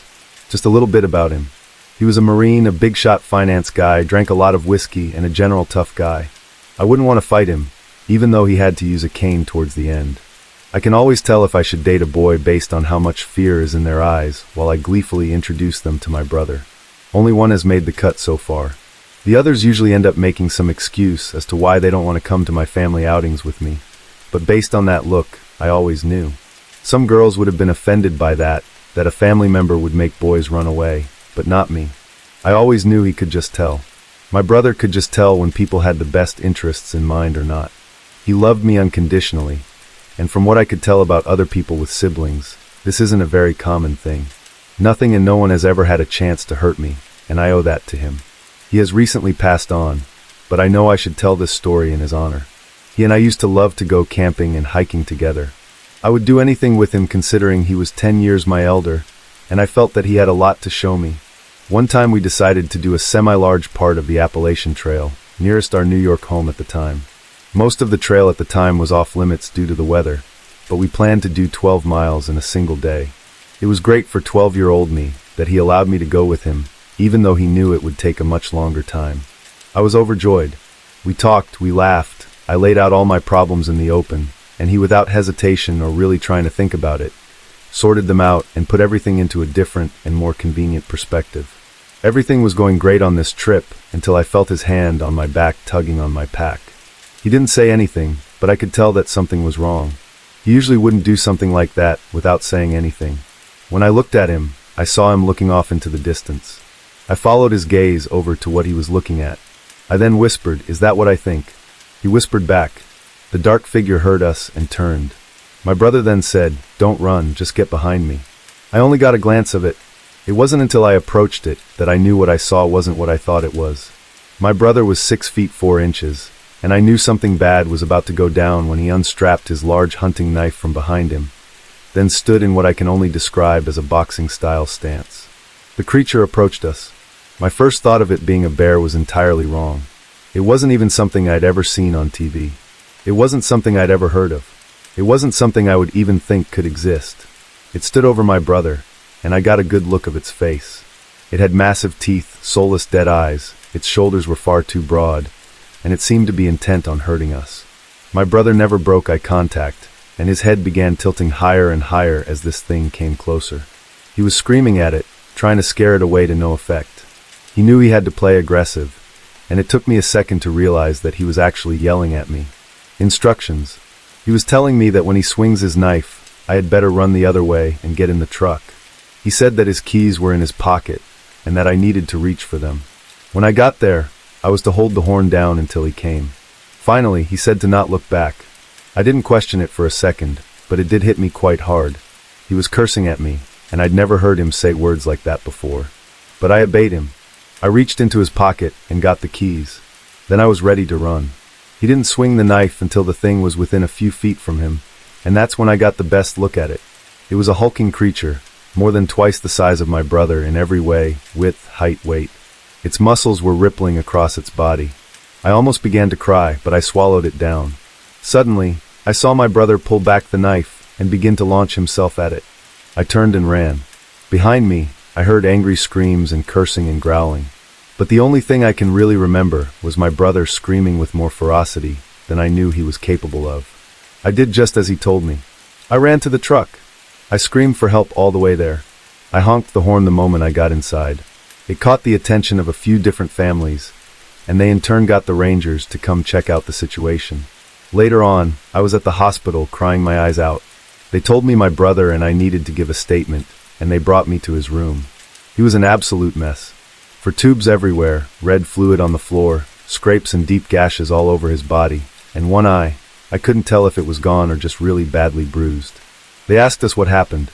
I haven't said a word to anyone at that moment, not even to my parents. I see my brother smile at me, and he kind of just winks, and he mutters the word bear. From what I've been told, there was a mess at the scene when they found him. He was hobbling toward the rangers when he saw them at a slow pace. There was no sign of that creature, but I can tell you now with all truth and honesty I have, it wasn't a bear. Whatever it was, it's still in the Appalachian Mountains, and if it wasn't for my brother, I would be dead. My brother is my hero. The Thing from Psychotic Wisdom. It was a cold October morning in the Appalachian Mountains in North Carolina. The leaves were crisp and dew, and had already formed from last night. They crystallized upon everything, as if it all had been frozen. I had my way too expensive tent set up, and was aggravated as I already found a tear in it. Now, a lot of people may be confused as to why someone would be camping in such freezing weather, but I was there for a good reason. Something had been eating and scaring my animals for God knows how long, and I've grown extremely tired of it. I was here to see if I could find it, to at least see what was terrorizing my farm. I have a little farm with sheep and cows. They're my pride and joy, and I love taking care of them. And when something began to eat and hurt and scare them, it infuriated me. It all started about 2 years ago, when some of the animals began to disappear, and I needed to find out why. People think I'm crazy for not just brushing it off my shoulders and thinking it's a bear or something else more common. Well, if you would have seen the weird tracks it left, then you wouldn't think I'm so crazy. The tracks were like human tracks, but then again at the same time they were different. They were longer and wider than a person's, with a different number of digits. It gave me chills imagining what kind of monster could be putting my animals in danger. So there I was, out in the Appalachians camping and following these tracks. Maybe it was an insane idea to camp alone when something dangerous was out there, but I didn't really have the time to wait for anyone else to join me. Night was falling, so I fixed my bed and hoped that it wouldn't rain. As I slowly drifted to sleep that night, I awoke to an eerie sound. It was like something being dragged in the dirt, right across from where my tent was. Without hesitation, I grabbed whatever I had beside me as a weapon. I clutched it hard into my hands until my knuckles turned white. With the fading light from the embers in my campfire, I could see the shadow being cast across my tent, which meant it was much closer than I thought. It was a very tall, bony shadow. It was quite slender. My adrenaline was kicking in big time. I could feel my heart pounding in my chest. Slowly, trying my best not to give myself away, I began to peek through the small rip in the tent. Immediately, a terrible stench hit me. It was like rot, the smell you're ambushed with if you left the meat in your fridge to rot for weeks, and then finally opened the door. It was so horrid, I could barely hold back a gag. I may be crazy, but I was not crazy enough to get out of my tent and check out whatever that thing was. Quietly, I laid back down and I waited for the creature to pass. Once it did, and once the smell finally left, I went to sleep. Maybe that's what happens when the adrenaline wears off. The following day, I woke up hoping that whatever that thing was gone still. As I unzipped the tent, I looked around a bit before finally stepping out. That thing had definitely been dragging something. Dirt was drug up from the weight of the object, and there was red fluid in the dirt, a reminder of what I heard last night. And then I saw a piece of wool and realized that thing had probably taken another of my sheep. As the anger built up inside, I reminded myself that I would find this thing and put a stop to it. I began to follow the dragging trail. The red fluid stopped at a large cave dug into the ground. It was lined with old brown pine straw. I wanted to go in, but I knew that would be a bad idea, especially if that's what the creature called its home. I turned around and began to walk back to my tent. I realized I should come back with something I can protect myself better with, as I'd stupidly left everything at the tent. As I'm walking back, everything's more quiet than it was before. The birds have stopped singing, and the wind had even died down. It reminded me to be cautious. As they say, when it all goes quiet, there is a predator around. I slowed my walking down, because whatever it was, I did not want it to hear me. As I continue to walk, I hear a twig crack nearby, and I know for sure that that wasn't me. I slow down and slouch, hoping whatever it was doesn't see me. My heart is practically beating out of my chest at this point. I begin to stand up again, but as soon as I'm all the way up, the creature from last night is standing right in front of me. I've never felt such fear or surprise. I'm frozen there. I'm completely defenseless, looking at something otherworldly. Let me describe it to you as best I can. It's almost human, but not quite. Its skin is a deep gray, like it's lifeless. It's a few feet taller than I am, and I'm nearly 6 feet tall, and its teeth were sharp like daggers. Its hands hang low, down to what appear to be knees. It's something straight from a nightmare, and it was only a few feet away from me. I stand completely still, trying not to even breathe. The smell is too awful, though. I'm having trouble keeping my breakfast down. I grab a stick nearby me, and I stare back at the creature. But then everything becomes blurry, then black. When I wake up, I feel like I've been drugged. Maybe it's my mind playing tricks on me. But then I look around. I realize I'm nowhere near my campsite. And if I had to guess, to my horror, I was in that thing's little hole. The one that I was trying to avoid. There were bones everywhere, as far as I could see. They were scattered across the floor and lined the walls. I didn't see the creature itself anywhere, and I prayed that it was either gone or much deeper in the cave. As I began to stand up, I suddenly fall. I feel weak, and I have no idea how long I've been out. I begin to hit my legs, pinch them, trying to get the feeling and blood going, so I could leave this godforsaken hole. I was never prepared for something like this. I was panicking big time, fear of the dark, fear of claustrophobia, fear of that thing being anywhere at any point in time. It had obviously dragged me in here, so it would certainly be back for me. That's when I begin to hear the gurgling sound coming from deeper in the cave. My legs are still asleep, but they're getting closer. I'm desperate to stand up now, but I continue to fall every time I try. Closer and closer the sounds come, and I have no way to escape, no way to get further away from them. Then, the gurgling sound stops right behind me. I know it's there. I know it's looking at me, watching me try to escape in futility. I turn and face it, and I'm horrified to see it smiling like it's a person. Then something happened that I still have trouble believing was real. It pointed at me and spoke. Like me. I remember thinking, what does that mean? It could tell that I was obviously afraid of it, and that's something you never want from a predator. It reaches out and grabs me by my ankle before I could yank away. My reaction times are terrible, probably because my legs are asleep. I can't even kick or struggle away from it. Then it stops, turns, lunges at my arm, and sinks its teeth into me. It hurts like hell. Somehow, I'm able to pick myself up. I yank myself away from it, and I begin to run out of that cave. When I turn to look, it's running deeper into the cave instead of coming after me. Is it done with me? I run straight out of there. I check my arm, but it apparently didn't break skin. But how in the world had it hurt so much? I continue on, back to my tent to grab my phone. I knew no one would believe me, but I didn't expect them to. What matters now is that I needed help. I find my phone and dial 911. I speak to the operator and tell them where I'm at. I try to keep myself awake, but I'm still feeling wrong and woozy. I pass out again, only to wake up in the hospital now, to a nurse, asking me if I'm okay. For a second there, I forgot everything that happened, but as waking up usually does, it all came rushing back into my mind. My eyes widened, and my arm began to hurt. I was told that they brought me in with apparent hydration problems, that I passed out from dehydration. Maybe I was in that cave longer than I thought. As I lay there, waiting for when I could be released, I couldn't get that thing's words out of my head. Like me, it had said. What did it mean? Was it simply intelligent enough to know that it looked human, or was it a warning of something else to come? I'm horrified by it, and to this day I have trouble sleeping thinking about it.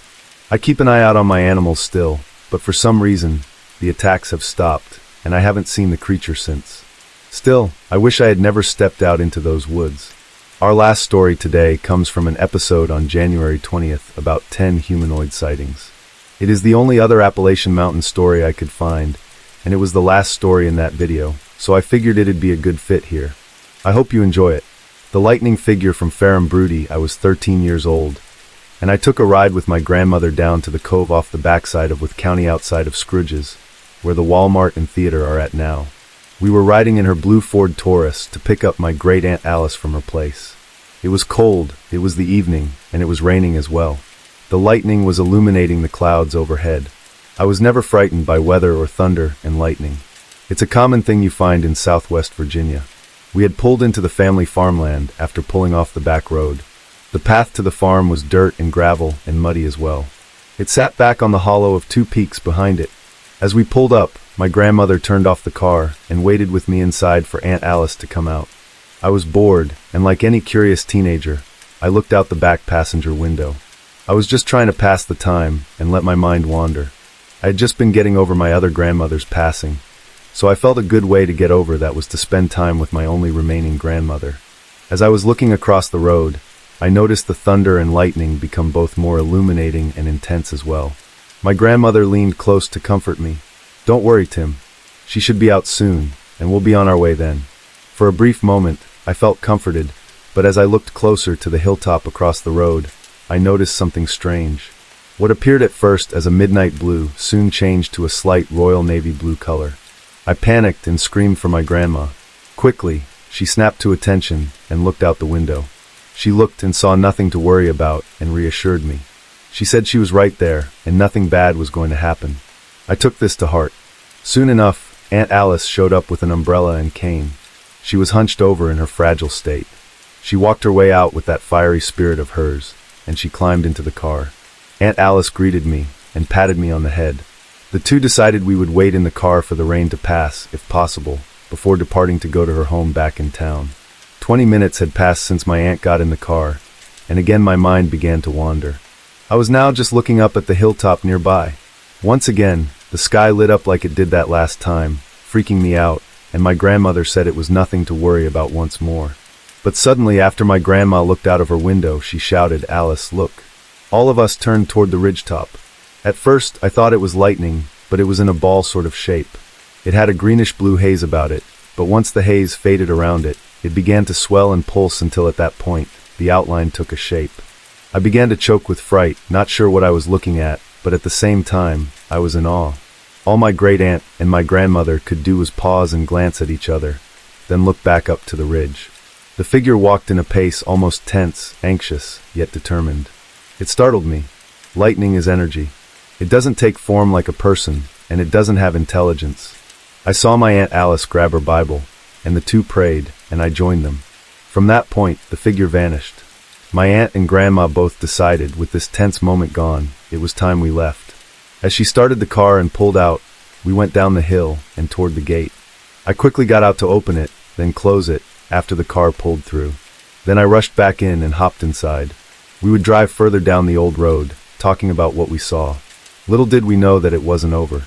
My Aunt Alice alerted us again. With a gasp, she said, "There it is." At the top of the ridge where it paralleled with the back road, it seemed to be rushing side by side with my grandma's car. It was that figure with no face, no expression, just an outline of energy. It kept pace with us. My grandmother basically floored it, and the engine roared to life. Normally sweet and well-mannered, my grandma was now done with this. The car picked up speed, and we screeched to a halt, seeing a tree fall over in front of us. The figure was behind us on the ridge now, but it was catching up fast. I saw my grandmother grab tightly on the wheel and close her eyes before screaming, "Just leave us alone." After that, there was nothing. The thunder, the rain, the tree in front of us in the road, and us in the blue Ford Taurus. Everything went calm again, and the figure was gone. A driver happened along the scene and helped us move the tree. Afterwards, we got back in and went home. That night, I don't think any of us were getting any rest. My parents would later make it back after spending some time at my mom's high school reunion. My grandmother and aunt would explain the story to them, but they were too tired to care. It had been a long night, I guess. I haven't been back up that cove in a long time, not even after both my grandma and my great-aunt passed away. Yet at the same time, I make sure when going down a back road, I know what the weather's going to be, and I'm always mindful of my surroundings. Some things in life are meant to be left alone and not pursued. This was one of those things. What is taking people in the Northern California wilderness? From Wicked Wendigo, this story was passed down to me by my grandfather. I'll be relaying this story from his point of view. He said this happened to him when he was 17 years old. He was born and raised in the lush wooded landscape of Northern California. Our family has roots all over Northern California and Oregon, so naturally most of us are avid hunters and outdoorsmen. My father, grandfather, and I are very experienced with the wildlife that inhabit these woods, so what my grandfather encountered in the woods of NorCal back in 1968 is something still debated amongst our family. It was late spring in 1968. My senior year of high school was coming to a close, and I couldn't help but reflect on the last 4 years of my life. So much had happened.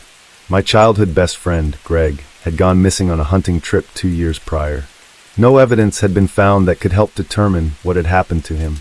Local law enforcement eventually gave up searching. All that was left of Greg were my memories and his face with the word missing plastered all over our small town. From the day he vanished, I spent every weekend scouring those darned woods, hoping I could do what all the trained professionals couldn't. I needed some kind of closure. I needed to know what happened. Listen, son, I don't expect you to believe me. No one ever does, but you know Pop would never lie to you. Just don't put me in one of those crazy person homes after this. I'm not crazy, my grandfather told me as he chuckled and cleared his throat. Okay, here's what happened. A long week of school had wrapped up. With college applications and testing coming up, it was hectic to say the least. I didn't worry too much, honestly. I was focused on finding Greg. Even after all the time that had passed, I still had hope that he was out there. Looking back, I know it wasn't hope I was feeling. It was guilt. I was supposed to go with Greg on that trip. I got the flu, and I had been bedridden, so I couldn't make it. I was hard on myself after he went missing. Maybe if I'd gone with him, he'd still be here. Anyway, it had become routine.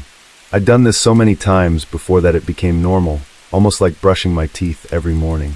Just another part of life. I got home around 3 p.m.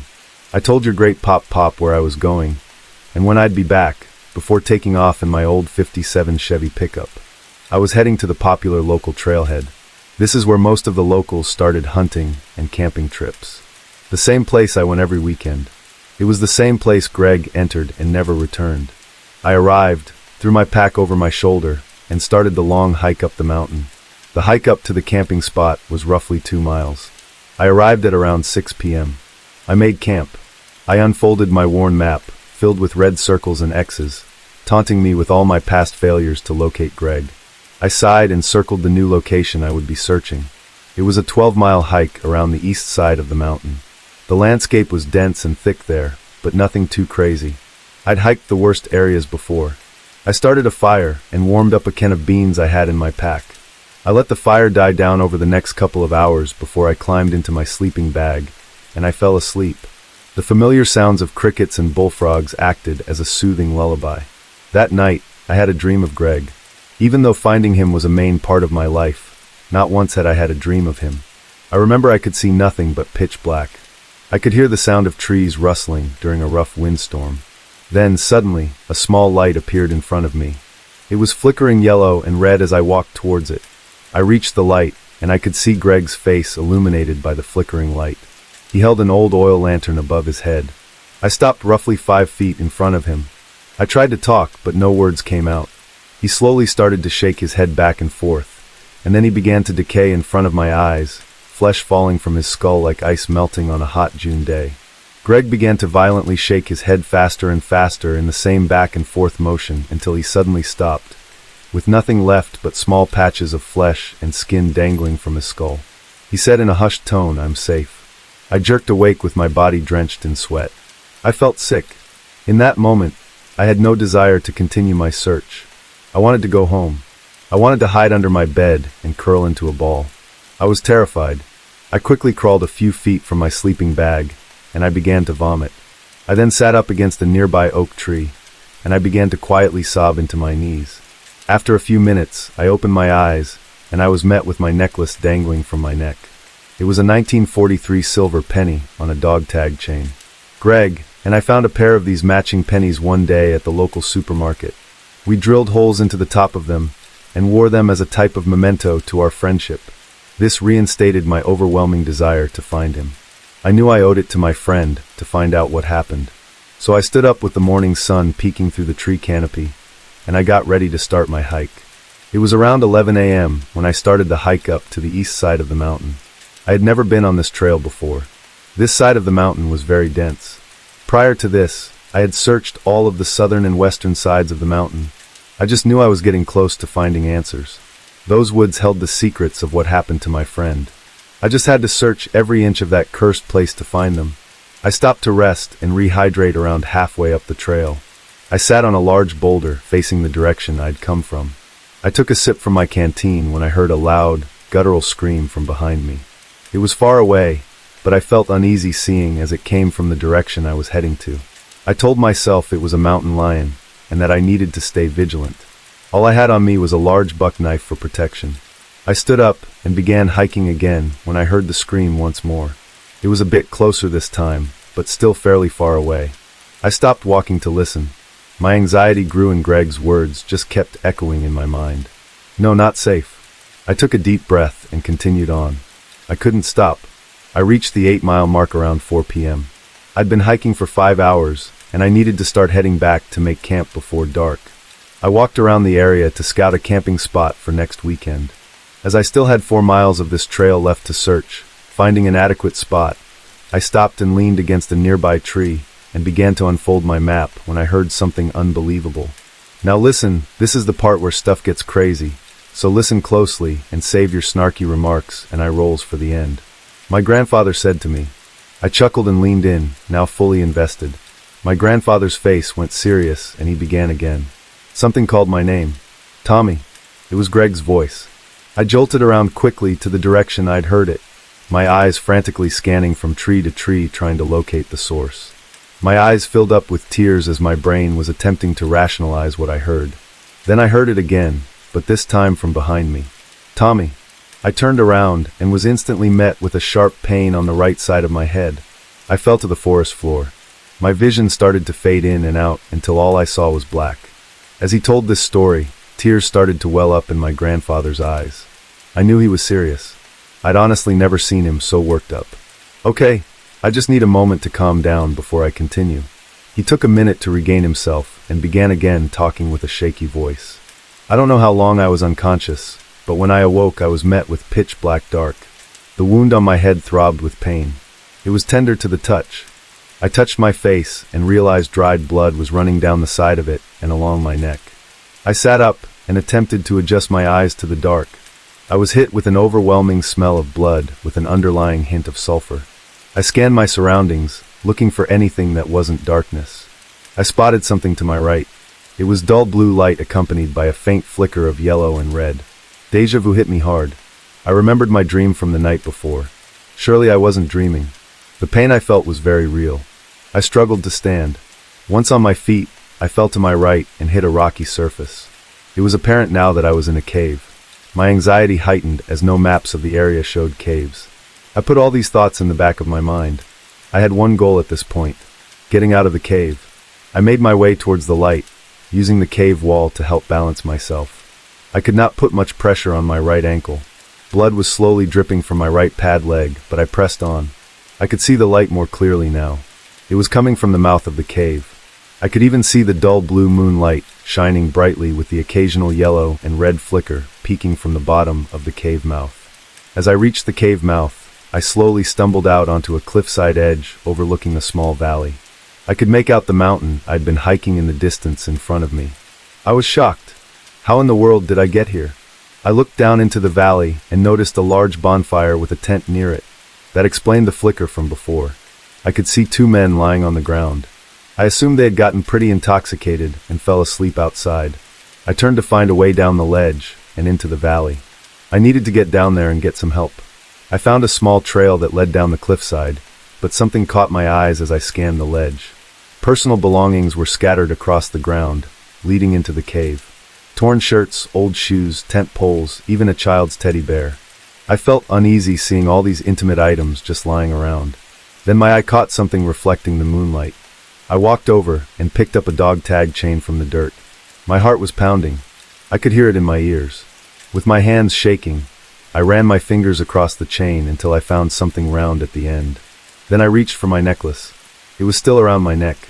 A mix of dread and joy filled my body. I wanted to jump and cry at the same time. Greg was here, or he was at one point. I called into the cave in a hushed tone. "Greg, are you in there?" I started to wobble back into the cave when I heard a loud crashing from the valley below.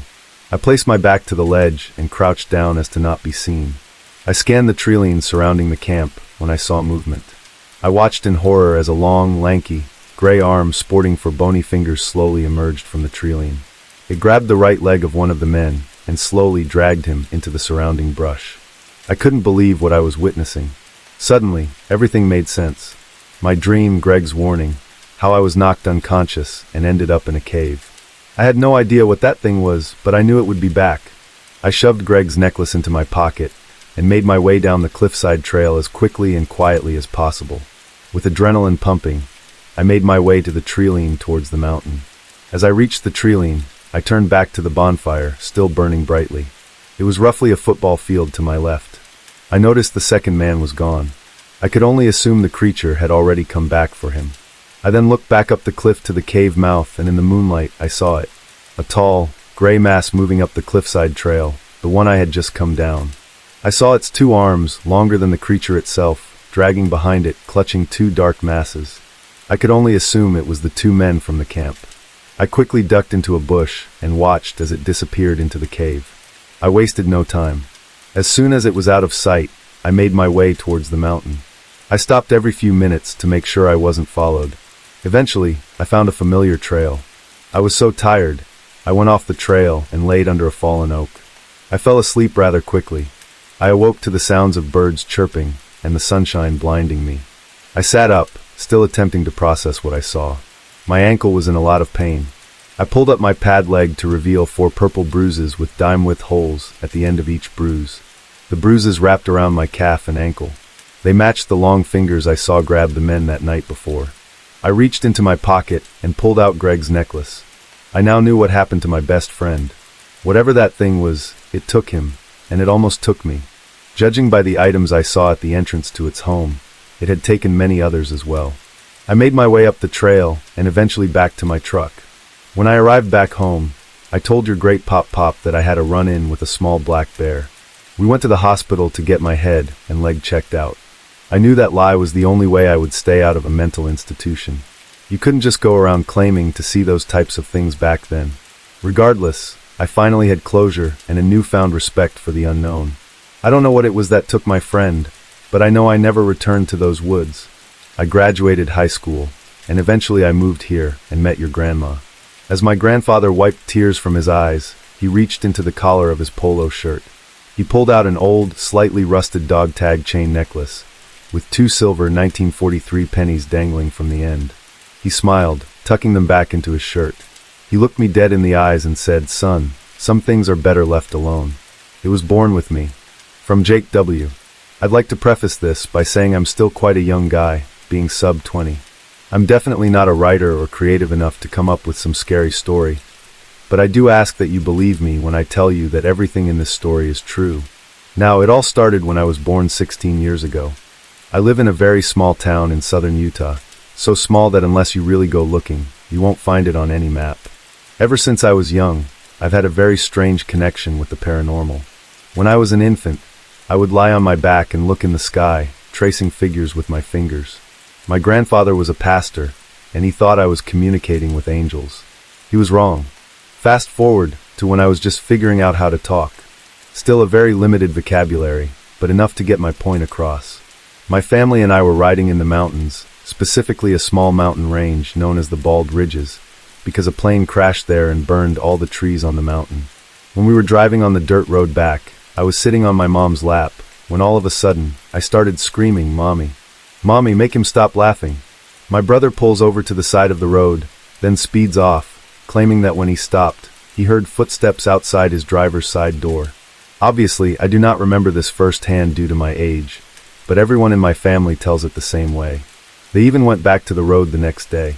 We took pictures of what appeared to be utterly unnatural footprints that some creature left behind. They're still in my father's closet, but that was only the beginning.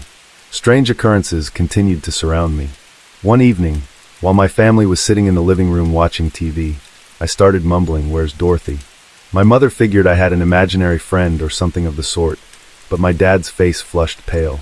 Dorothy was the name of my father's stillborn sister.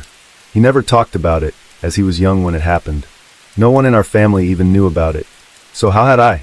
Another strange occurrence happened when we were driving home from the city, grocery shopping and such. We were maybe 5 or 10 miles out of town. All of a sudden, a wolf walked out in the middle of the road. My father slammed on the brakes, and this wolf just stood there. Now, we don't have wolves here in southern Utah, so we figured maybe it was domesticated, and that's why it was so calm to our vehicle.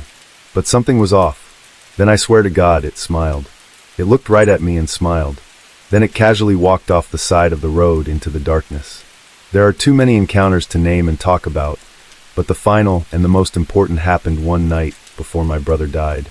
We were in the Bald Ridges once again. My brothers and I were cruising around the mountains. I was in the back seat, my 2 brothers in the front. Now, cattle ranchers own the better half of the mountain, allowing their cows to roam and feed on the grass, so it's not uncommon to see cows on the road at night. But out of nowhere, we started hearing hooves hitting the grass, like a stampede. All the cows were running from something. And then we heard it, a blood-curdling screech shouting from the bushes. The sound of it kicked my brother into overdrive. He slammed on the gas, driving as fast as he could, trying to avoid the cattle's stampede. Then a bull walked right out in front of the truck. My brother slammed on the brakes, and as soon as he did, there was a crash into the back of the truck, shattering the rear windshield. We made it out of there in one piece, but we went back in broad daylight the next day to find the same type of footprints we found 16 years ago. The messed up part? Both of my brothers are now dead. One killed himself, and the other died from sepsis. Is all of it connected? I don't know, but I'm scared. These events only seem to happen when I'm around, and they all started around the time I was born. I think I'm connected to this thing, like it's some byproduct of my existence. If you have any idea what's going on, let me know because I need answers. A voice in the fog, from Anonymous, my family, and I love hiking in the mountains. We used to do it every summer. That summer, we went to the mountains of Slovenia. I can remember the green slopes of the mountains while the plane was approaching the Ljubljana airport. We were going hiking for a couple of days, as we usually did. During the trip, things went nicely. There was nothing out of the ordinary. Everything happened after a couple of days. We were walking towards our refuge. The sun was up until we made it to the valley where our refuge was. This valley was perpendicular to the sunlight, giving us a lot of shade, rendering the valley more grayish with the rocks. Before that refuge, there was another one that had closed recently. As we approached the door of the locked building, a paper stating the reason of the closure was pinned on the door to redirect tourists. On it, it read that the previous owner had apparently committed suicide and that the refuge would stay closed for the summer. A bit shaken up about that information, we decided to continue our hike as it was the end of the afternoon. I do reckon that information probably set us up in a bad mood, but it didn't stay too much on our minds. The next refuge we arrived at was a bit special. Basically, there were no owners in charge, and residents were in charge of keeping the place clear. When we arrived, there was a group of about 6 to 8 people who were already eating at the table. After greeting them, we settled ourselves in and took off our shoes. We joked around and discovered how the toilet worked. The air seemed peaceful. Nothing weird about the place, and there was a stream further away, giving a nice backdrop sound, while the gray shade of the rocks made the place naturally cool too. The refuge itself was just a dormitory with bunk beds for at least 20 people. There wasn't a bathroom, and the toilets were in a separate building. The refuge only had windows on the side that faced the direction of the stream, which was also the entryway. We could see the trail that kept going up the valley toward the passage at the top. Every evening we'd go in, as it was starting to get cold by then, and clouds would gather around the sky. The last thing we wanted was to get rained on. I was fast asleep one night, and I sleep like a rock. I can fall asleep listening to music, and even sometimes the alarms I put on are not enough. My dad often has to shake me awake. But that night, I woke up really early. Of course, at first, I wasn't stressed about it. It happens, and I can fall asleep again pretty fast. But that night, something kept me awake. Something even to this day I can't explain, and I'm not the type of guy to believe too much into ghosts. When I woke up, the refuge was silent apart from the storm outside. I love storms. My girlfriend and I would often keep track of them. So I relaxed, listening to the water falling on the roof and the thunder rolling in a nearby valley. Now, I don't exactly know how long it took me to hear it, but something was calling in the storm. Something was repeating a word, which made my brain light up. I think it's at that moment I noticed I wasn't the only one awake, because my sister then asked what it was. By that point, I was looking outside, trying to see if I could find something, but it was so foggy. I couldn't see past 10 or 15 meters. As my parents were also awake and trying to listen, we all agreed there was something out there calling. Now what gives me shivers is that the voice sounded like a little boy, maybe 8 or 10 years old, repeating 2 syllables. Papa, Papa, always the same way, always the same tone and voice. Now that's where I diverge from the memories of my mom and sister, but I believe he was saying something else on top of that. I can't remember. It's been so long, and I tried to let the memories sink away. Now I wanted to stay in the refuge, in our safe spot. I didn't want to go into the storm, but I watched my dad, afraid that he would jump up and try to go outside to the boy, but I didn't want him to move either. I was tensed up, the fog getting more dense and dense. I was controlling my panic, but I was definitely in fight or flight mode, ready to bounce out of the bed to lock the door. The voice kept calling and calling, but never getting closer or louder. Nor did it change. It was the same dreadful voice. It reminded me of an episode of Doctor Who, where the boy is looking for his mama. I felt as if something was out there trying to lure us out of the refuge. After a while, we decided to get back to bed and tried to ignore the kid's voice. The next morning, the storm was gone as well as the fog. The other group of people had not heard the event last night, as they'd apparently been sleeping with earplugs. Our family got ready for the day, preparing to hike up the valley. When we set out, I was in front with my sister, when we noticed someone on a rock. We weren't close enough to see what he was doing exactly, but he was pointed towards a little pond formed by the stream in front of the rock he was on. He had his car parked a couple of meters on the left. My sister, who was older than me, turned around and shouted to my parents about the guy there, but when we tried to look back, neither him nor his car were there anymore. The rest of our hiking trip was normal with no further incidents. As I'm writing this, both my sister and my mom have clear memories of that night. I've tried checking wildlife noise to see if it could have been an animal. Now a lynx can kind of sound similar, but it's too fast compared to what we heard. The syllables were separated by 1 or 2 seconds. Plus, why would he make that sound in the middle of the storm? To this day, we don't know what it was. We don't know why it happened. We don't know what it wanted, or if it was even spiritual at all. I saw something on the New River. From Spirit. This happened a few years back. It was the middle of summer in Virginia, in the New River Valley. I was coming home from a party. I had just dropped my sister off at her car and was heading home. I decided to take the river road back to my father's. My town is located in the middle of the Appalachian Mountains. I've lived here for 25 years now, and I know the area, and I'm used to the animals around here. One time there was even a black mountain lion years back, but this story, it honestly makes the hair on the back of my neck stand up. I feel so uncomfortable just talking about it. Anyway, I crossed the Eggleston Bridge to go down to the river. Then I crossed the railroad tracks to get onto the gravel road. The night was clear. The sky covered in stars as the moon was new that night. The lights from the trailers on the other side of the river lit up the water. I was listening to 94.9 on the radio, relaxing as I had my hand out the window. Traveling halfway down the river, I began to grow slightly uneasy. I looked around as I drove and saw nothing out of the ordinary. Thinking it was my nerves from a few beers I'd had a few hours before, I pulled my hand in and rolled up the window. In doing so, a strange fog began to cover the road ahead. It was honestly too thick at times to see the road, so I had to go slower than I normally would, making me feel even more uncomfortable. As I cut through the first section of fog, a large mass in the road caught my eye. I hit the brakes as I came to a slow stop. I turned on my high beams to illuminate the road ahead, and I saw a large black dog. It looked to be the height of a full-grown German shepherd. Its fur was as black as the night sky. At first, I didn't think anything weird about it, until I noticed it would not look my direction. It wouldn't even acknowledge my car.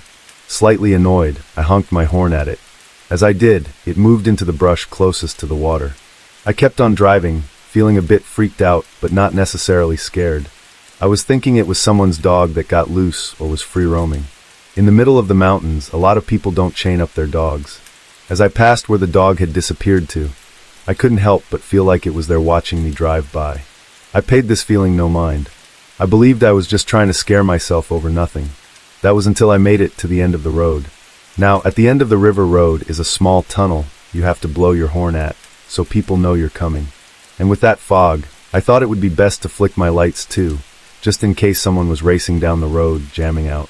That is quite common, as the river road is a hot spot for late-night cruising. As I pulled up to the tunnel, I flicked on my high beams, and there I saw the same dog in front of my car again. I slammed on my brakes, making my tires skid slightly in the gravel. I looked at the dog as I turned off my music, feeling a strong, tense feeling in the air. I turned off the radio as I watched it. It did nothing but stand there. Getting annoyed, I went to blow my horn at it again, until it turned to face me. This would be the first time I'd actually see the dog's face, and it did not look like a dog. Its eyes were a bright red, its top canine stuck out from its muzzle. I froze, with a heavy feeling of dread washing over me. I was petrified, as if I knew I should not move. I don't know how long I was sitting there, but a call from my sister snapped me out of my trance. Quickly, I picked up the phone and continued to watch the dog. "Hello," my sister said over the line, as I could hear her girlfriend commenting in the background. It took me a moment to respond, as I couldn't take my attention off the creature in front of me. Yeah, you were with me, but, Before I could say anything else, her girlfriend screamed at her to get off the phone, after hearing my answer. I tried to get her to stay on the line, but sadly she hung up, before I could tell her what was happening. I stared at the dog still, and yet it was closer now. I hadn't even noticed it had moved. Quickly, I put my car into reverse, ready to speed off if I had to, but it didn't come any closer. It just stood there between me and the tunnel. It tilted its head slightly, as if it was curious about what I was doing. It felt like I was sitting there for hours, when it had only been 20 minutes, and as quickly as the dog appeared, it vanished into the thicket closest to the river. Once it disappeared, I sped away, not caring about the potholes or the fog blocking my vision. I just knew I had to get away from the river. I had to get away from that dog. Speeding down the road, I looked around, trying to make sure whatever that was wasn't chasing me. Once I got home, I took a breather to try to calm myself. It was now 2 a.m. I kept quiet as to not wake my father. I read up on a few things, and I think what I saw was a hellhound. It is said that if you see a hellhound 3 times, it may just lead you to your death. Reading that made my hair stand up on end. When you really think about it, I saw that dog 2 times. So, who's to say when the 3rd time is going to come for me? It's been 6 years since that night, and I haven't seen another dog like that, so I honestly don't know what to think. But sharing this story helps relieve some of the strain, and maybe someone can help me understand why I saw this thing. Specifically, why I saw it 2 times in such a short amount of time. Tales from a forest ranger from Mare Bear. I used to work as a forest ranger outside the small town of Blacksburg, Virginia. It's one of many tight-knit communities that dot the line drawn by the Appalachian Mountain Range. In the 4 years I had that position, I received my fair share of odd calls. But what I'm about to tell you is pale in comparison to anything else I've experienced. My story contains moderate depictions of animal violence, so if you don't like that subject matter, I'd advise you to skip ahead. It first began on Tuesday. That was the first day of the week I was on duty. I remember I was sat down at my desk of the ranger post a quarter of a mile or so I was usually tasked with the maintenance of the trails surrounding the nearby camp area and enforcing bland regulations regarding firearm discharge and the likes. That's why it was surprising when a young couple stumbled into the building. The man dirty, covered in ash with clothes torn, and the woman in similar condition. They asked me for some help, the request that me and the other ranger on duty, Trevor, granted.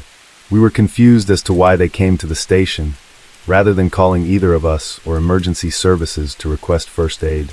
I remember the woman distinctly. She had a stark English accent. She told us that they were both so caught up in running, they didn't even think about making a call.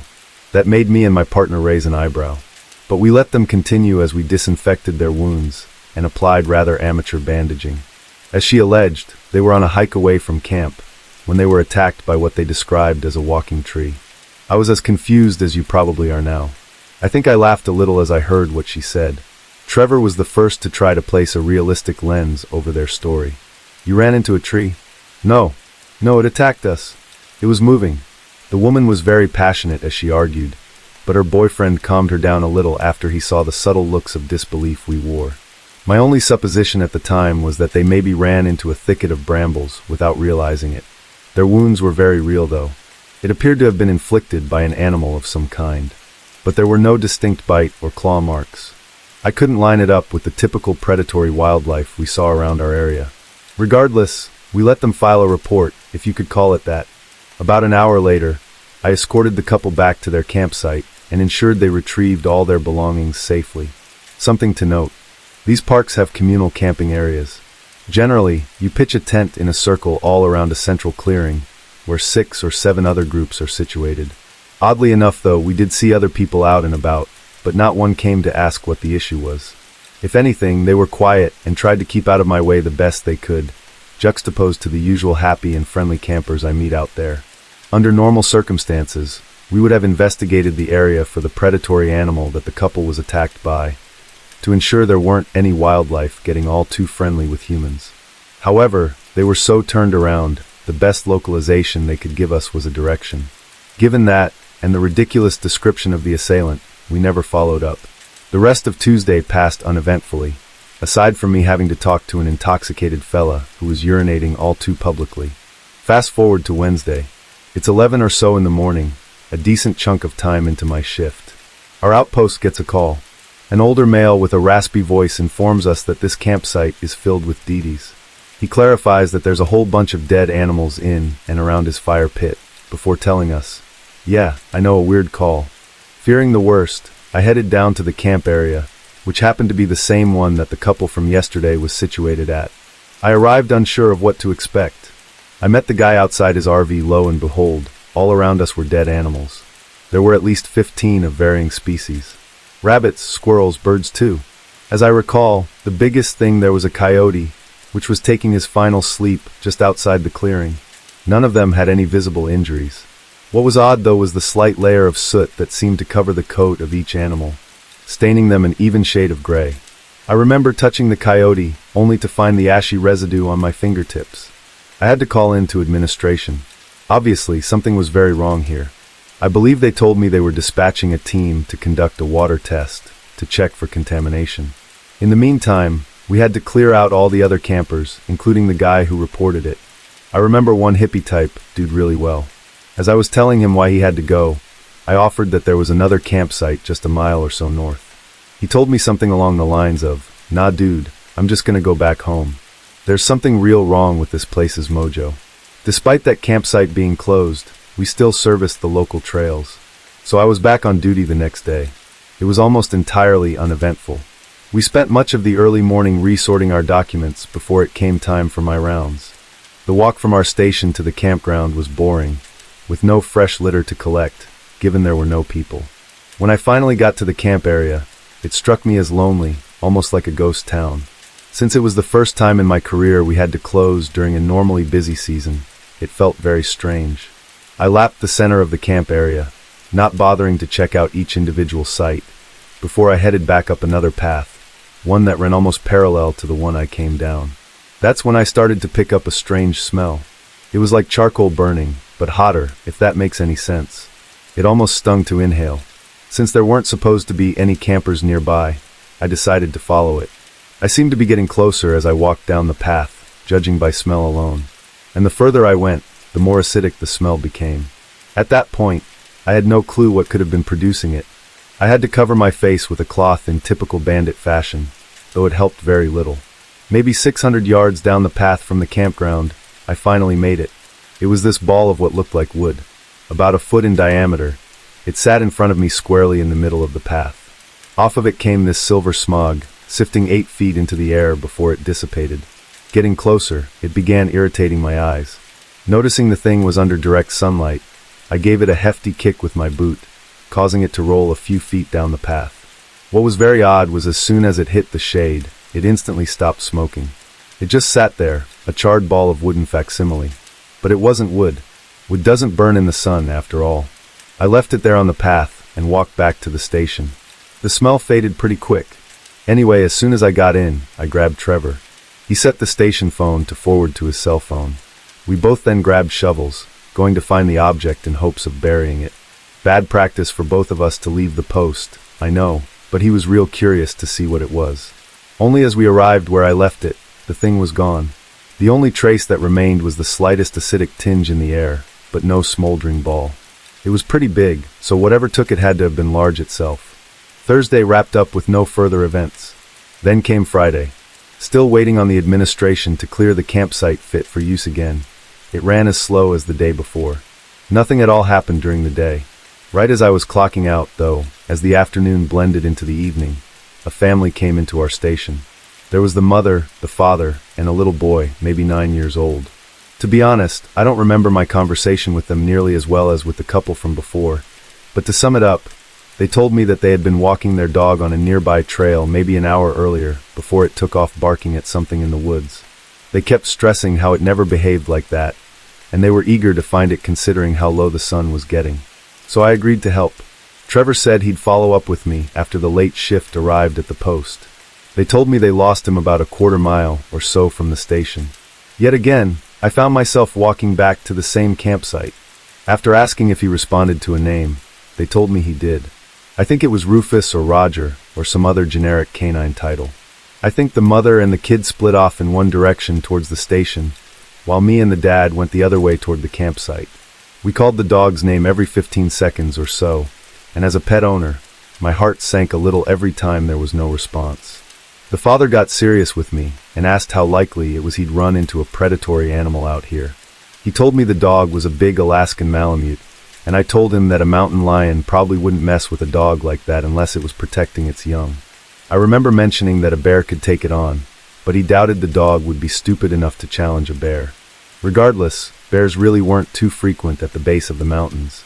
I was going to mention the suspected tainted water, but I decided against it as it was on the far side of the campsite, so it could worry him unnecessarily. Maybe half an hour into our search, the mom called the dad. She told him they hadn't found anything, and the dad told her that we were still looking, and said if they didn't find him within the next half hour, they'd meet back up at the station and call it a night. I felt real bad after that. Then I called the dog's name as loud as I could. All of a sudden, way to our right, in the direction of the campsite, we heard this crashing. Suddenly, that gorgeous dog burst through the undergrowth, running up to his owner and ignoring me. He was moving quick, but with a limp. Further, the white parts of his coat seemed to be stained gray, just like the animals from the clearing. The owner hugged the dog, wiping what seemed to be ash off on his pants. He asked me if I knew what the residue was, but I told him I had no clue. From the direction the dog came from, there was a second wave of crashing. It came closer to us and seemed to stop altogether a few feet into the thicket of trees. The sun was close to setting, but there was still enough light to see decently. Behind the trees, we made out a very strange shape. It seemed tall and thin. As we watched it move, there was this thick crackling sound, almost like a fireplace. It took one step towards us, and the guy now holding his dog shouted, "Hey!" That caused whatever the figure was to immediately bolt the other direction. As we heard more of that crackling and underbrush being pushed aside, we picked it up pretty quick, speed walking back to the outpost. The dog's leg was injured, but it was in good spirits and limped along with us. Strangely enough, I picked up a little of that burning smell from before. I asked the guy if he smelled it, and he said yes, telling me it was like someone was having a bonfire. The night wrapped up with the couple meeting back up. The smile on the kid's face as he hugged the furry beast that was bigger than him really made my night. Trevor met me outside the outpost, and after filing a quick report, we did the 20 or so minute walk back to the parking lot together. Luckily, the night shift guys were real nice and did most of the overhead paperwork for us. On the walk, I told him about the figure we saw and the weird crackling sounds. He told me he never saw anything like it before. He asked if I think that's what the dog ran after, and I said something along the lines of maybe. That was one huge dog, and that thing out there was not a bear. So what kind of animal was it? Trevor was as confused as I was. Saturday finally came, my last day on duty until next Tuesday. I wasn't feeling great when I got there, only on 5 hours of sleep. Luckily for me, the nearby campsite still wasn't open, and the day droned on quick. I was snapped from my tired robotic work as our phone rang. Trevor picked it up. Listening for no more than 2 minutes, he told me he had to go. He didn't say anything beyond a family issue, and left hurriedly. To be frank, this ticked me off, considering I was tired as heck. But the shift was almost over, and I thought about skipping my rounds at the campsite that afternoon, but decided against it. After all, the fresh air of the walks was the only thing keeping me awake. I remember using a Sharpie to craft a very poor be back soon sign that I taped onto the station door as I went for my walk. It was really just a formality, as I didn't expect anyone to come by within the 30 minutes I was gone. So down I went, back to the camping area. It was the middle of the afternoon, the sun still bright in the sky. It didn't stop me from feeling uneasy as I began to smell that all too familiar charcoal, acid mix though. It was modest as I worked my way down the path until I finally stepped foot into the clearing. That's when I saw it. Surrounding the communal fire pit, there were 7 large wooden tar balls, like the one I'd seen on the path before, only much larger. They were all smoldering in the sun. At that point, I was convinced some person was behind it. To what end, I had no idea. I called out into the clearing, slightly muffled by the bandana I had to put back on my face. Naturally, no response from anyone. But dear God, did the air stink. So I decided to do what I did before. I made my way into the clearing and nudged the fuming mounds of wood and black material. It took me a good 5 minutes. I didn't want to touch them, and they were all heavier than the one before. I finally got them all out of the sun and into the shade. I stepped back a few paces to inhale fresher air. They gradually stopped smoking. Having no clue what to do, I opted to do another ride up back at the station, making sure to mention the geometric formation. As I turned around to leave though, I noticed something was wrong. It's that feeling you get when something isn't quite right, but you're unsure what. I looked at the forest in front of me. Nothing seemed amiss at first. I scanned the tree line, and then I saw it. Blended in with the wood of the trees, much like a stick bug, there stood a man. At least, what looked like a man. It was spindly and thin, maybe 9 or 10 feet tall. Its body seemed to be a black wooden texture, with its limbs and torso outlined a deep brown. I just stared at it, mouth agape. I think it was attempting to camouflage itself. And when it realized I noticed it, it began to move. Its head was much like a bulb, crafted out of similar material to its body, yet it had no discernible features. It slowly climbed off the tree and out of the undergrowth, moving towards me. I was paralyzed with fear. As it moved, this ear-splitting crackling noise played, much like the one from the incident with the dog. After an excruciating few seconds, it was standing about 15 feet away from me, in the middle of both paths back to the station. It was swaying back and forth, as if doing some kind of dance. The smell of smoke and that unnatural burn weighed heavy in the air.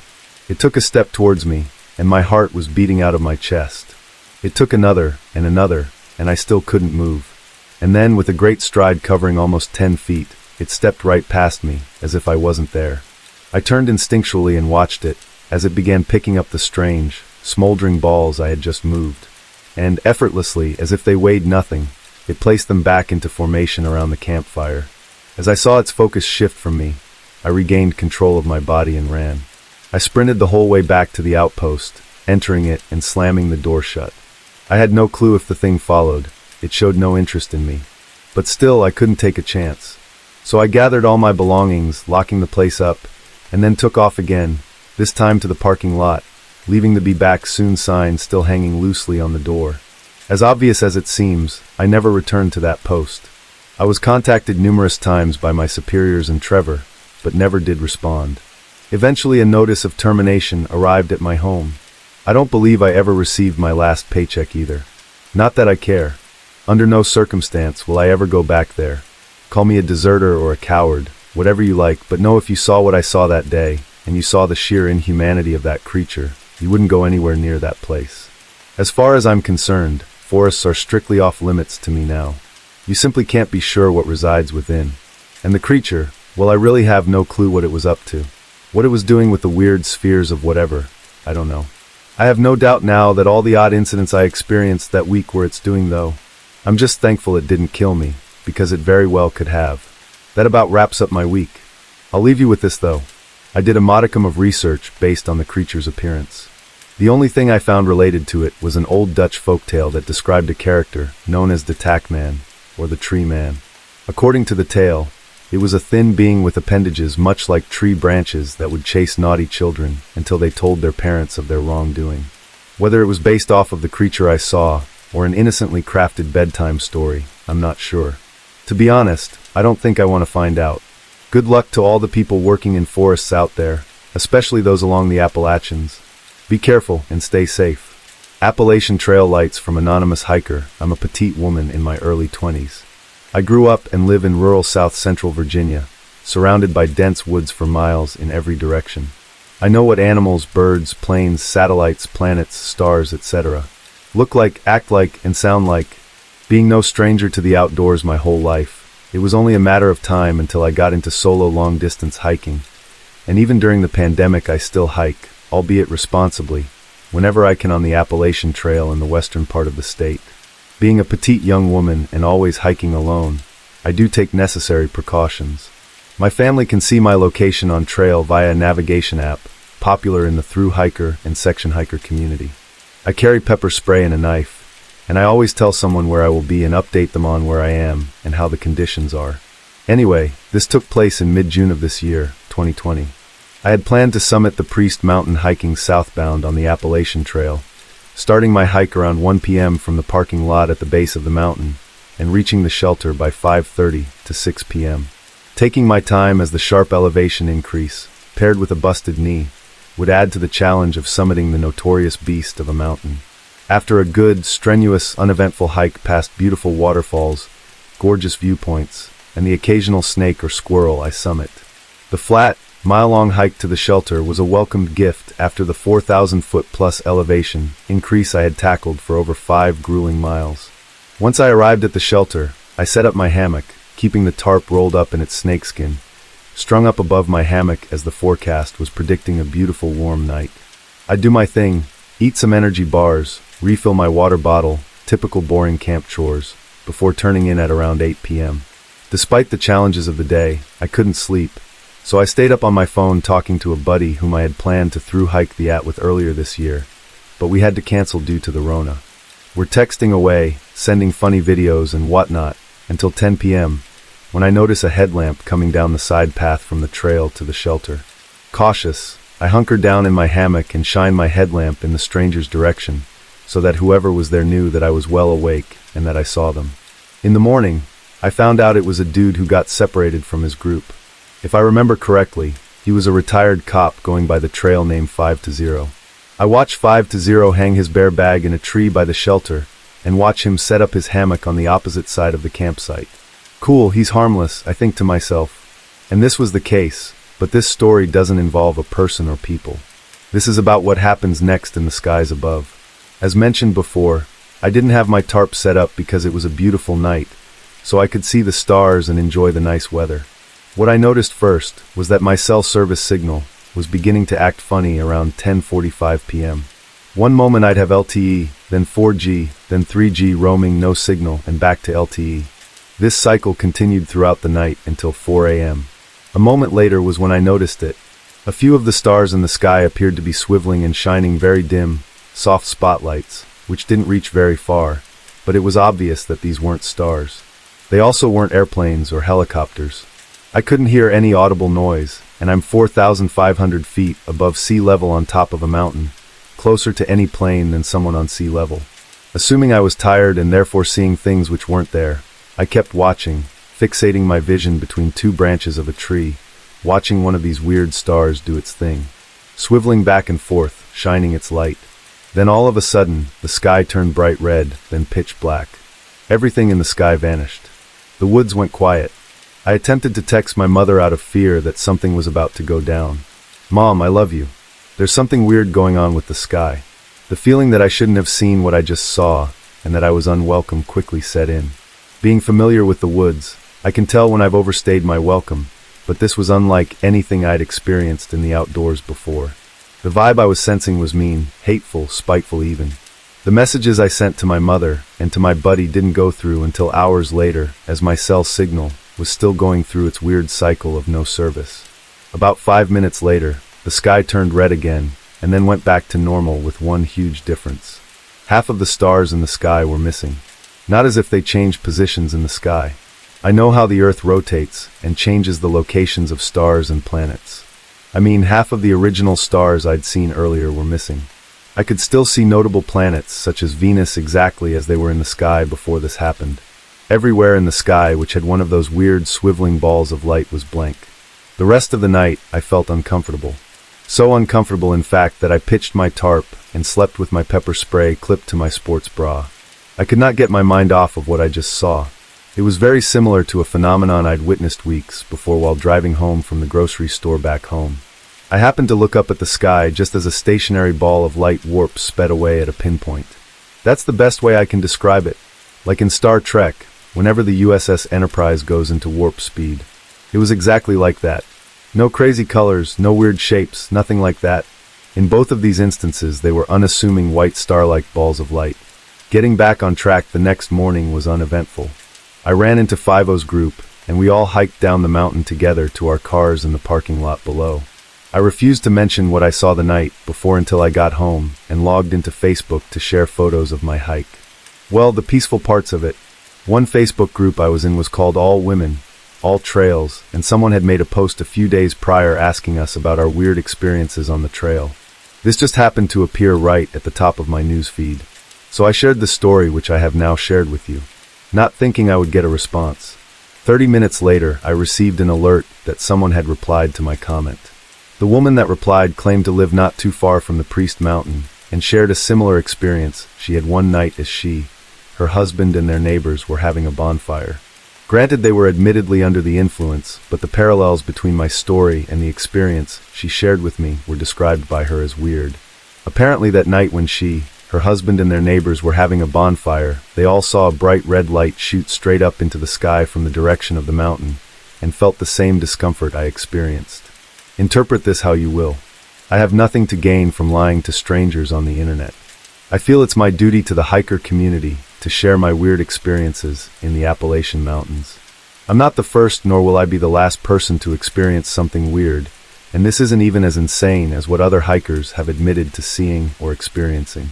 If anyone else has experienced something weird on the Appalachian Trail, specifically in the Alto Wintergreen Resort area, please share your story. There's something weird going on in the skies above popular hiking trails, and it needs to be openly discussed. Bad encounter in the Rockies from Marcus. My two friends, Joanne, Jordy, and I were hiking outside of Banff National Park. We were going up some mountain that belonged to the Rockies. I don't really remember which. We're all experienced outdoors. There was a little bit of snow underfoot at the time, but it was sunny and bright out. The mountain was real short, yeah, and we were aiming to set up a sleeping area on top. There it was plateaued and flat enough to chill out for a night, but still high with a pretty view. We were probably 100 feet up the mountain when stuff started to seem out of the ordinary. I noticed that the trail had these deep gouges in it going like a foot or two down into the earth. They were pretty wide too. There were 4 or 5 of them consecutively, and then they stopped. I asked my friends what they were. They just shook their heads. My best guess at the time was some sort of animal dug it out, but they were really big. Seemed dumb a bear would waste that much energy for something so pointless, and I couldn't think of anything else that had the size or power to do it.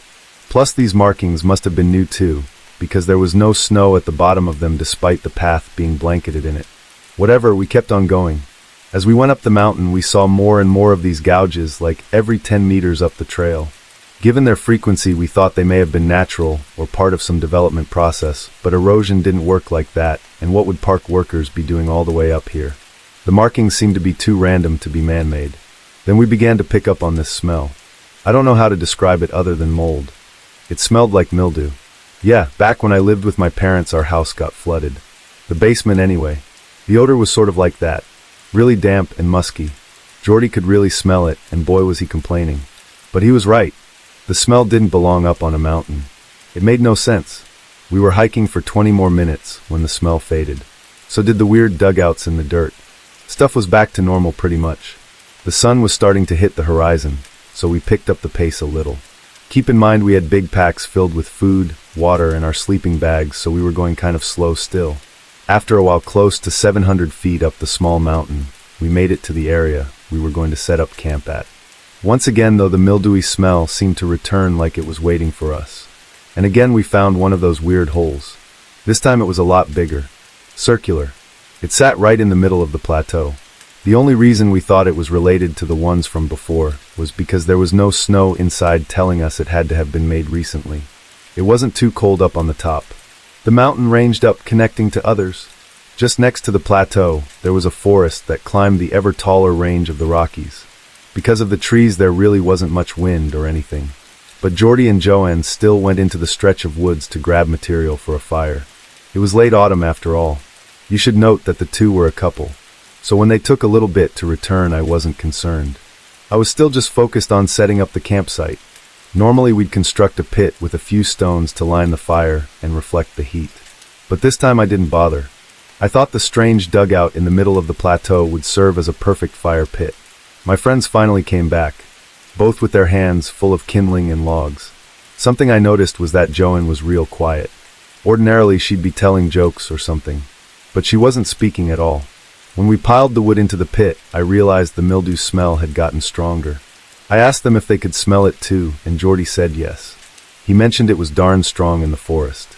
I then supposed it was the pieces of wood they brought back. Maybe it was rotted or something. But no, the fire burned great. The strange hole was honestly perfect for it. We heated our food, and it was fine. We could still smell the mold even over the fire, but it wasn't a huge issue. The sun set, but we were still cozy in our insulated sleeping bags. I think we went to bed around 9. Joanne was obviously upset about something. She barely said a word that night. Sometime later, I woke up to shuffling. I sat up in my sleeping bag. The fire was out, so I grabbed my phone and turned on the light. To my surprise, both my friends were gone. I got up slipping on my boots. I was still fully dressed because of where we were. I called out their names, and I kept shining the phone around the campsite. Their sleeping bags were still there, but they were empty. But their shoes were gone.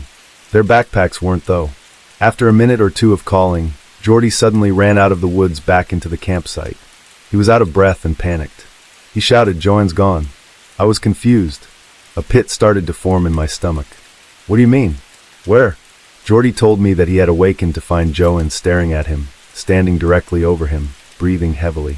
He asked her if something was wrong. She smiled, and that's when she spoke, but it was like she was using a different language because he couldn't understand it. She then took off into the woods bordering the campsite. He did his best to keep up with her, but he couldn't manage. When he heard me calling, he came back to camp. I relit the fire because stuff didn't feel right, and I wanted as much light as possible. Then we took the larger flashlights we had in our bags and headed into the woods in hopes of finding her. Something really wasn't making sense, though. Jordy was too caught up in adrenaline worried about his girl, and I was too to an extent. Still, I couldn't help thinking about how the whole situation was botched. Why the heck would she run into the woods pitch black like that? And the stuff about the words he couldn't understand, it was freaking me out. Above that, though, as we entered the forest, the smell of mildew was incredibly strong. It added to my queasiness. It clung to the air like it was a perfume sprayed just a few seconds ago. We were about 20 feet in, still walking quickly. We were calling her name, shining our lights around like mad. And then she responds, "Over here." It sounded like she was close by, off to our left. I shined the light over there, but didn't see anything. Jordy follows up with his light, but we still don't see smack. Keep in mind the moldy smell is still strong, overpowering almost. Then Joanne called to us again. Only this time she was on the other side of us, the complete other direction. We both glanced at each other, wondering how the heck she was able to do that. We shined our lights again, and who would have guessed? Nothing was there. It felt as if we were being played with. This went on for maybe 3 minutes. Joanne would keep taunting us from different areas of the woods, and we'd look, but no one would be there. Jordy got real fed up, cursing at her to stop playing. At one point he ran to where he heard the voice, and still we didn't see a glimpse of her. After that, everything changed. There was this big whoosh sound, like a giant gust of air just blew through the entire forest, and then this laughing started. It sounded like Joanne at first, only we couldn't tell what direction it was coming from. It was as if it was coming from all around us. To this day, I've never experienced anything like it.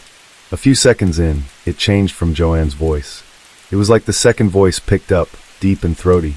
It was really strained. You could almost call it masculine, but it was more animal than human. They were both laughing in unison before it picked up into a scream. It was ear-splitting, like a horse and a girl screaming together from every single direction. So me and Jordy booked it. The only reason we knew which way to go was because of the fire. We sprinted right back into the camp, and as soon as we got out of the tree line, it stopped. It was there 1 minute and gone the next. We were freaking out. Joanne was still in the woods. Some real bad stuff was going on. We were up on a mountain in the middle of nowhere, and it was pitch black outside. We just sat behind the fire, trying to think of something. We didn't even bother trying to rationalize it. We were both terrified. After a few minutes, Jordy manned up. He grabbed the little hunting knife he had in his backpack. It wasn't big enough to ward off a coyote, let alone whatever the heck that thing screaming at us was, but he wanted to get Joanne. So I followed him. I don't even know what we were thinking. We strutted back up to the forest, him with his knife, me with my flashlight, preparing for some duel of legend with whatever the heck had been messing with us. The moldy odor stuck so bad as we walked back up to the woods. The air got tenser and tenser, and finally, just as we were going to enter the tree line, "Jordy?" It was Joanne's voice again. I shined the light to where I heard it, not expecting to see anything. But to our relief, there she was. She was dirty and freezing. All she had on was her inner layers. Her jacket and cargo pants and boots were missing. She walked out of the woods to us, hugging her boyfriend. And he was all, "What the heck happened? What were you messing around in the woods? Where are your clothes?" She couldn't answer at all, like she had no memory of it. So we brought her back to camp, and I gave her the other jacket I had in my bag. All things considered, she seemed okay. We talked it out, and she didn't remember anything. The last thing she recalled was her and Jordy going into the woods to grab some firewood. She said she thought she heard his voice from up a little way and walked over. That's it. The next thing she knew, she woke up in the woods in the middle of the night, and she saw us with the flashlight and called out to us. She didn't remember the cat and mouse game or the laughing, screaming stuff. And she was totally sure she never went back to camp, never had dinner with us. She proved it too.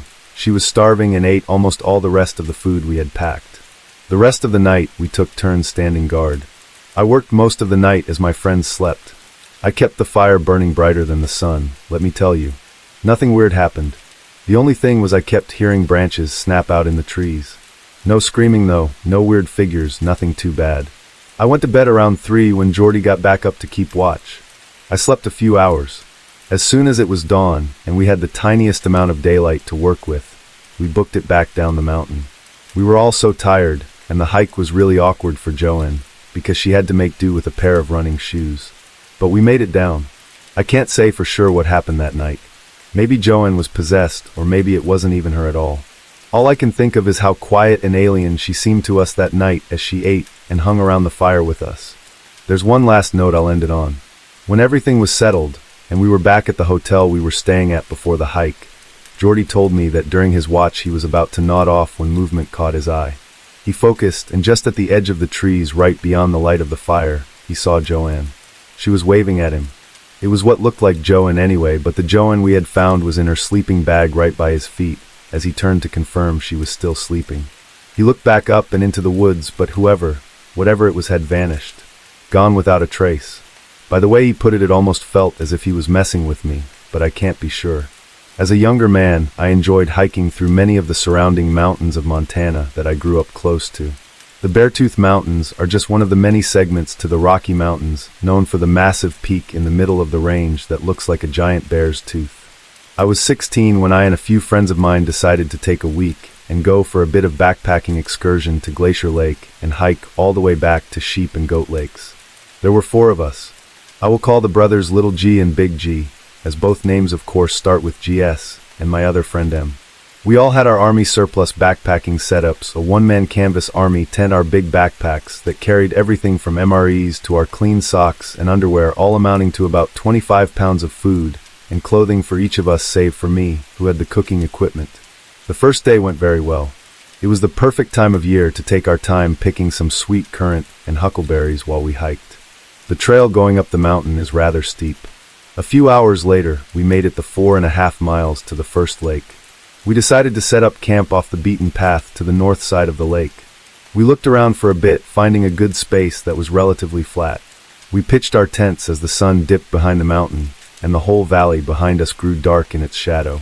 That night we broke out our favorite MREs, mine being chili with beans. We decided to finally turn in after stoking the fire high and making sure to store our food packs in a tree. Little G said he would stay up for a bit. He wanted to make himself a walking staff out of a straight branch he had found. That night, I believe around 3 a.m., I woke up to a branch breaking. I listened for a moment, but I didn't hear anything. I then realized I had to pee really bad. Promptly, I extracted myself from the small tent, and forgetting about the sound that woke me, I stepped just past the tree line around the camp. Now that I was possibly in the most compromising position a guy can be in, and after the relief rushed over me, I immediately felt like I was being watched. I quickly finished up and backtracked real fast to the camp. Getting back into camp, I threw a new log on the fire, all while looking around me.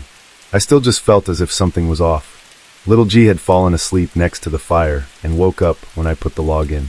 He looked at me a little bit funny, then promptly fell back to sleep using his pack as a pillow. I thought about fully waking him, but I felt too darn silly, thinking I was just spooking myself. The fire began to blaze back to life and lit up the surrounding area well at this point. I sat down my back to my tent and added another log. I reached into my pack, checking for my pistol, berating myself for not just strapping the thing on at the start of the hike. Feeling more safe and confident with the fire now alive and well, and my pistol at my side, I slowly fell back into slumber. I awoke with the light of the sun just starting to blanket the landscape. Sitting up and looking around, adding a log to the fire pit, hoping some coals were left to restart it, I froze.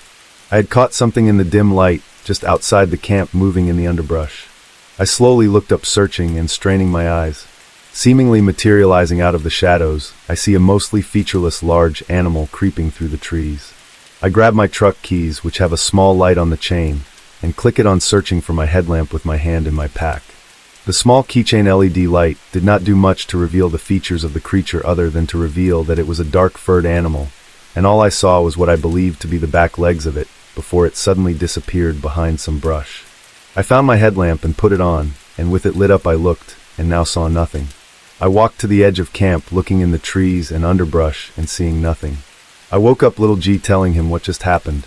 In a few minutes, with more sunlight reaching the area, and everyone waking up, we discussed what it might be, and just reaffirmed that no one was to go away from the group. Most animals never would attack a group of people, especially if the animal was on their own. The next 2 days went by without a problem. We hiked, we fished, set up camp, slept well, only now we had a watchman. The third night came about, and it was my turn to take the first 3 hours of the night watch. We had gathered far more wood since the first night, so we could keep the fire going without needing to search for more. I settled in, and began stripping the bark from a stick I'd found to keep myself busy throwing the kindling into a pile as the night slowly went on. About 2 hours into my watch, around 10 o'clock, I hear once again the snapping of a twig. I turned towards the sound, flipping on my headlamp. There was nothing there again. I scanned the rest of the surrounding forest and the trees and towards the underbrush, and then sat back down. The rest of the watch went smoothly, not hearing or seeing anything else. I traded out with Big G and told him what I'd heard. I fell asleep quickly and woke up to the sunlight bathing the land. Another day of exploring around Goat and Sheep Lake and beginning a longer trek back to Glacier Lake, all of which was uneventful outside of seeing some other wildlife like a group of mountain sheep far off on the side of a taller mountain and some rock chucks. That night, however, would change that. That night, I had second watch from 11 to 2 a.m., had the first watch, and had not seen anything, and by the time he was already asleep it must have been about 12. I was sharpening my knife as it had dulled from my nights of turning sticks into kindling. The scrape of my wet stone was loud in the relatively quiet forest. Crickets chirped, some cicadas were making their noise. Then, some of that noise went silent.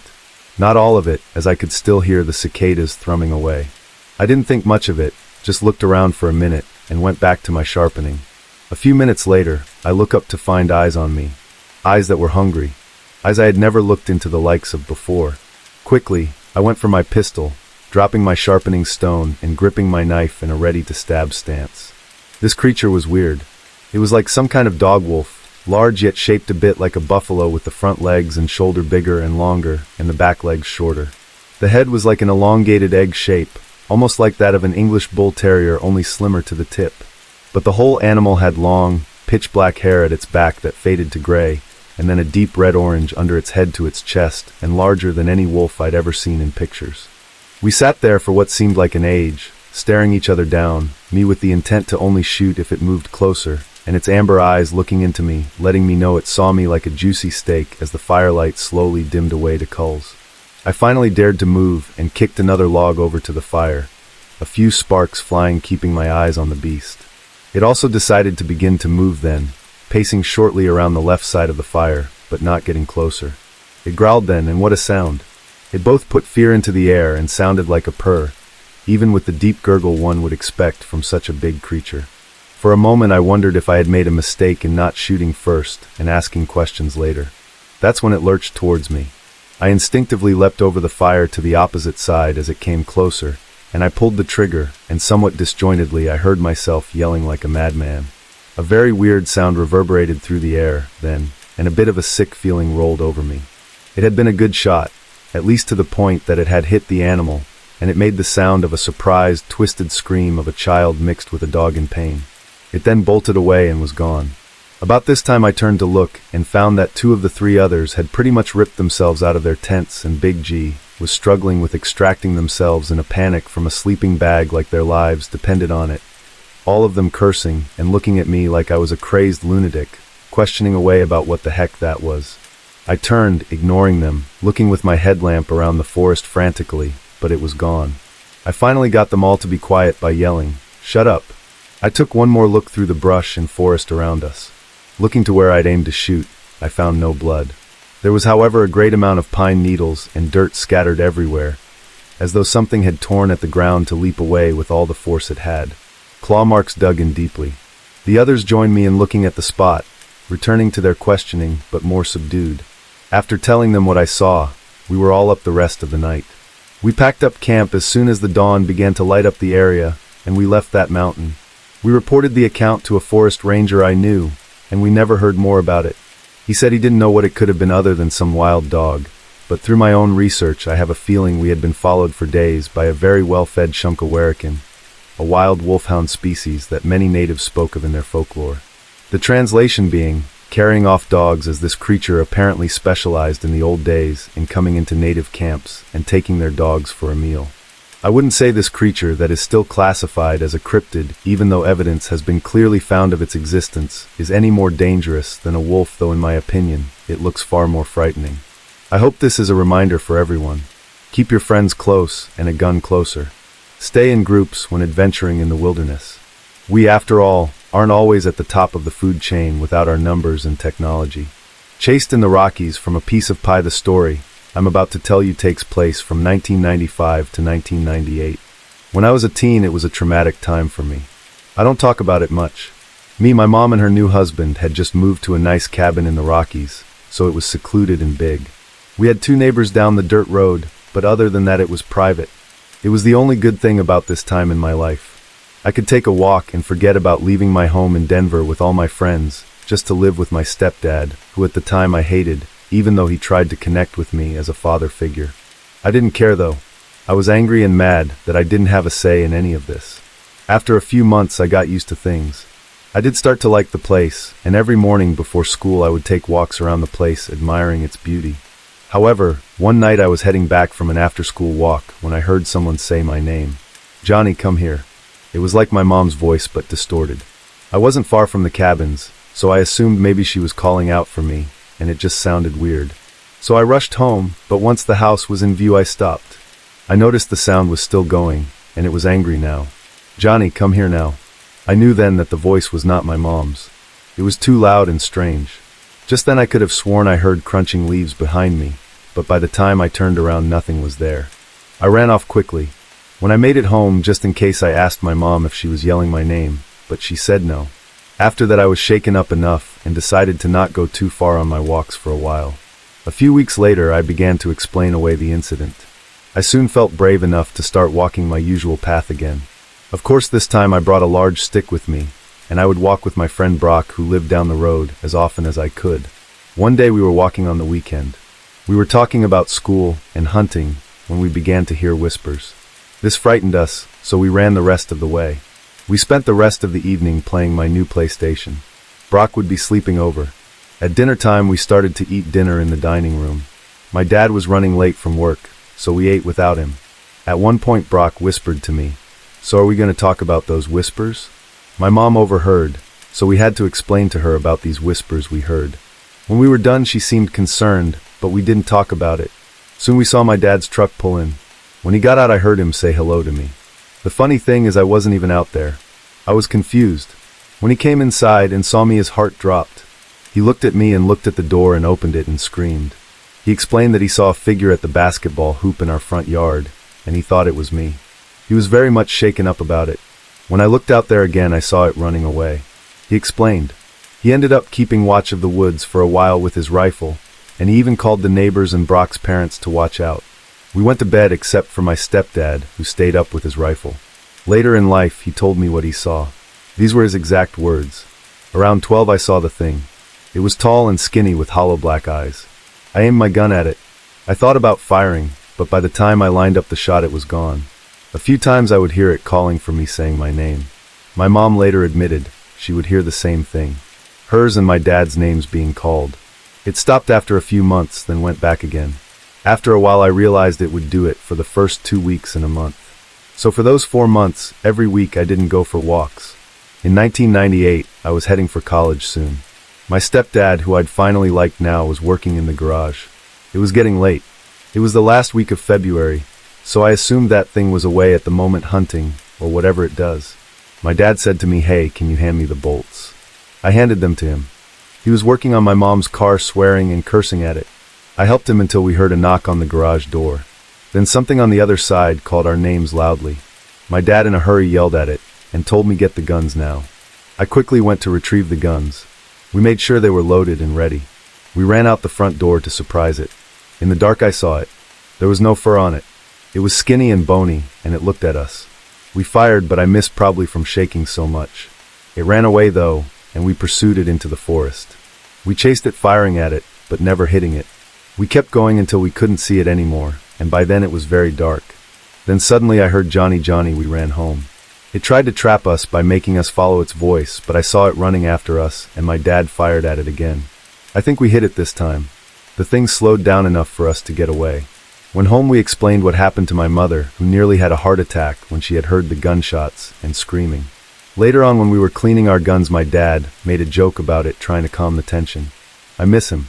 He made things better. I wish I was grateful for him sooner. He was the first father figure I had. When he passed away in 2012, my mom sold the place and moved back to Denver. I visit her still. We don't talk about that thing anymore, but we do talk about my dad. I miss him so much, but one thing I don't miss was that place. I'll always remember the horror of living there. The howler from Sneeves 0426. Hi, my name is Sam, and I live in the Ozark Mountains of Arkansas. I've lived here all my life, and I've been hunting in these mountains since I was a boy with my father. I'm also a heavy believer in the supernatural and in cryptids. Dogmen, Bigfoot, skinwalkers, and Wendigo. These have gotten me intrigued in the superstitious. But here in Arkansas we have a legend, and I'm sure you've heard of a legend here, and let me tell you, this legend is very, very real. This is the story of my encounter with the infamous Ozark Howler. It was a cold, misty night in the mountains of the Ozark landscape. My father and I were gathering some firewood for the family. We lived in a cabin that we built ourselves, with my dad being brought up in these mountains by my grandfather and is by my great-grandfather. Our family consisted of my stepmother and my 2 younger siblings. I was the oldest of my 2 siblings. I'm currently 21 and own a couple of firearms, but back then we hunted with an 1870 antique Winchester repeater and a Krag Jorgensen rifle, or better known as the bolt-action rifle, that was passed down by my grandfather and was used to hunt game back when trapping was a big thing in the States. Now we use these weapons as a token of our appreciation to our ancestors. I also use a standard hunting knife and a crossbow whenever I go hunting. We go out hunting often, and we haven't seen much this past winter. We'd see the occasional bear or the occasional mountain lion, but not many deer this season, which was odd as they are abundant in these mountains. While we were gathering some firewood, we heard a howl in the distance. I've heard these howls before, and mostly I assume it to be some coyotes, a fox, or maybe a lone cougar. It was also much colder than normal this night, and as we were chopping the firewood, my father looked at me with sweat dripping down his face. He said, "How's it going over there, champ?" I responded, "Just fine, Dad. It's a lot colder than normal tonight. What do you say we go hunting for game soon? The kids are probably hungry." "Yeah, I think we should. We don't want to keep the family waiting." So we went on inside the cabin to gather our weapons. I took my Winchester repeater and my crossbow, and my father took his Krag Jorgensen rifle and his pump-action shotgun. We let my stepmom know we were going to go hunting, then we set off into the cold, wintry night. We decided to take a trail that was all too familiar to us to see if we could catch ourselves a big buck or a doe, which would be lucky for us. I was walking through the snow, listening closely to anything that could be lurking in these woods. Luckily, it was a clear night, and the moon was full, so I could see ahead of me. In these mountains, we had all sorts of encounters ranging from bison to cougars, but this time it felt different. The woods were eerily quiet. I felt like something was watching me from the tree line. All I could hear was the beating of my heartbeat and the sounds of our footsteps in the snow. And then we heard it, a loud, very eerie howl that made my blood go cold. I tried to focus on where the sound came from. I looked over at my father, and even he seemed to be on edge. I asked him, "What do you think that was?" "I don't know, son, but I think we should keep it quiet and see if we can down a deer for dinner." I noticed his hands were trembling, but it was a good sight to see that he wanted to keep going. So I went along with him. You see, my dad is fearless, and he's quite a strong man. From what I know, no one would want to mess with him, and to see him want to continue our hunt was a good sign. I kept on listening closely to the sounds that surrounded us as the forest became alive again. Soon I heard something to our left, and up ahead I saw a deer come into the clearing. It was a buck with a very nice set of antlers. He seemed to have not noticed us yet. I quickly but quietly got my crossbow out because I didn't want to frighten the deer. I loaded the crossbow, took aim at the heart of the big buck, and fired. I saw it pierce through the skin of the buck as he tried to run away with the arrow stuck to his heart. We followed the blood trail to the now injured deer as it was letting out cries of pain. I took out my hunting knife, and with an act of mercy I put it down. After that we heard something to the right of us. I looked down into the tree line to see if anything was there, and I heard a low, deep guttural growl. I froze in fear. Whatever it was sounded intimidating, but it was odd, as in Arkansas the largest animals around here were bison or bears. Whatever this thing was did not sound like any predator that hunts in the region. My dad picked up the carcass of the dead deer and put it on his shoulders. He signaled me to follow. As we were making our way back to the cabin, I kept hearing heavy footsteps follow us every few meters. I kept looking around to see if I could catch a glimpse of what it was, and then I saw it. To the left of me, I saw a huge shape moving slowly next to us. It was gigantic. It looked like a grizzly bear to me, but it's odd to see anything this big in these woods. I signaled my dad to look. He turned around and saw it as well, and said quietly to me, "Stay close to me. As long as we stay quiet and move quietly, we'll be okay." I nodded my head. We began to sneak our way back to the cabin. We managed to make it back in about 15 minutes. Both my dad and I were on edge as we moved back to the cabin. Along the way, we heard the occasional growl and howl as it seemed to be taunting us. As we moved into the clearing near the cabin, I heard a booming set of footsteps behind me. I turned around to see the same creature, except this time I could see it clearly. It did look like a grizzly bear, but with horns and eyes glowing a bright crimson blood red. My dad and I screamed as we ran back to the cabin. We made it just in time to close the door, as whatever the creature was hit the door with brute force. My dad began to panic, placing the deer down and rushing the kids and my stepmother upstairs. I kept on hearing this creature scratching at the door, and every so often it tried to break the door down. It roared so loud my ears began to ring. I decided I was going to try to scare it away. I went upstairs to my bedroom window, opened it up, and got my Winchester ready. I had the massive beast in my sights as I fired at it. After I hit it, it let out a roar and ran back into the woods with the earth shaking behind its every step. Everything went quiet again after that. I ran downstairs and looked outside to see nothing but large footprints in the snow. I opened the door and looked at the damage the creature caused, and all I saw were huge scratch marks. I then went to the footprints left by the creature, and to my surprise there was no blood, even though I'm sure I shot it. It was only after this event that I discovered the legend of the Ozark Howler. Occasionally we do hear its howl at night, but my dad and I have learned to respect it. I haven't seen the beast to this day, but Ozark Howler, let's never meet again. The Forest from John J. I live in a house in Oklahoma out in the Ozarks. In my time here since I moved here in 2005, so me and my wife could live close to her parents, I've encountered many things, whether it be supernatural or not. I've seen flashing lights zip through the sky and heard strange howls during morning hikes. Just last week when my wife drove to the store in town with our 2 kids, they saw huge muddy prints on the porch when they got back, and when she got inside the dogs were shaken. But the scariest encounter I had was when my brother was visiting us from Utah. He, his wife, and their 3 kids stayed for the week.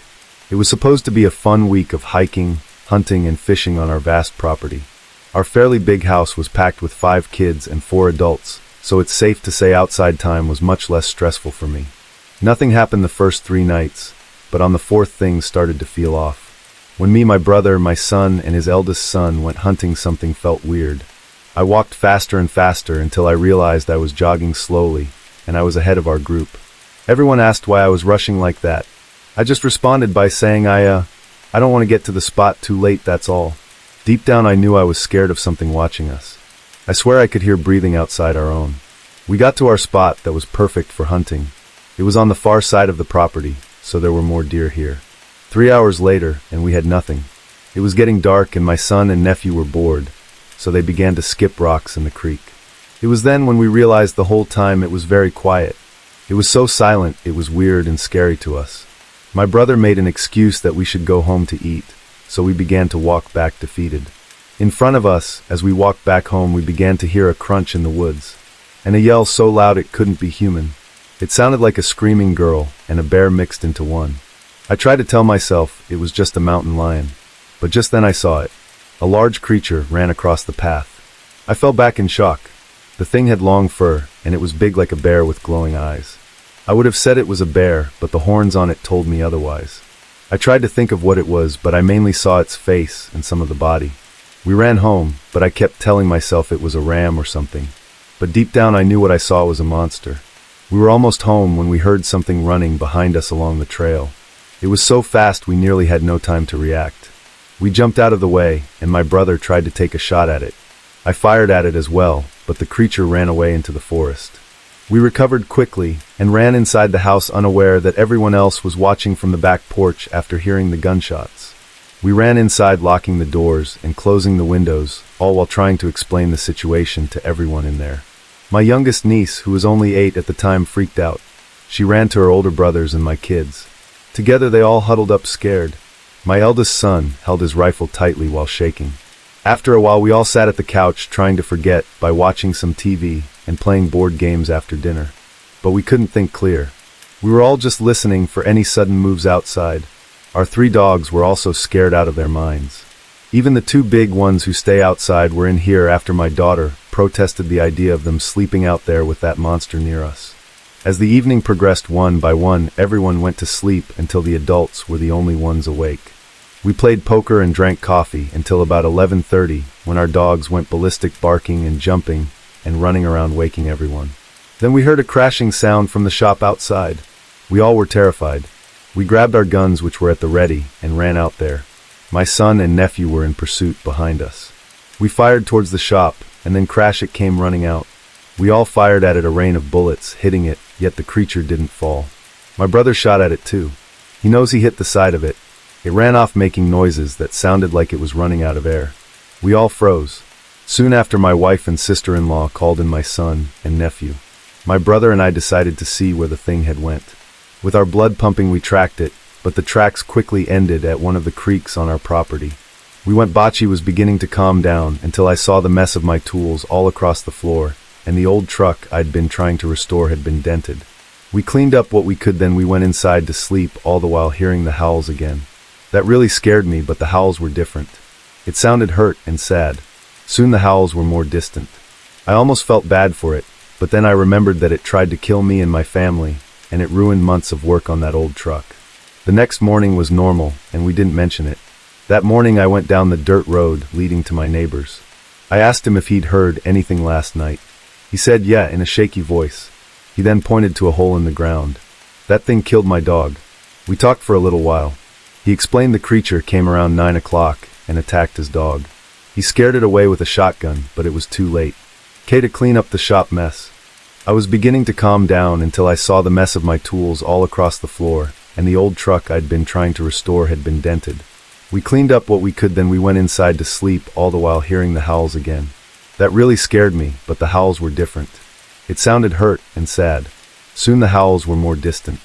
I almost felt bad for it, but then I remembered that it tried to kill me and my family, and it ruined months of work on that old truck. The next morning was normal, and we didn't mention it. That morning I went down the dirt road leading to my neighbor's. I asked him if he'd heard anything last night. He said yeah, in a shaky voice. He then pointed to a hole in the ground. That thing killed my dog.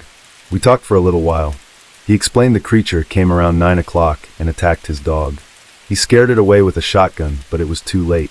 I went back home once we were done talking to fix up my shop some more and break the news to my daughter that the neighbor's dog, who she was fond of, had died. The next few days were normal. I thought of the events of that night less and less, and when my brother's family left, things went back to normal. Before I knew it, my week off from work was over. As the years went by, I forgot about the thing more and more. Until now, 5 years later, because my brother is coming to visit again in a few weeks with the family.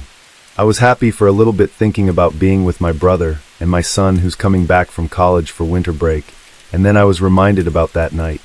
It was years ago, but thinking about it gives me chills. I guess the upside is that it's going to make a good conversation near the fire when they do get here. A haunted high school in the Ozarks from JD. A coworker told me this unforgettable story about his time in high school. I'm going to write this from his perspective.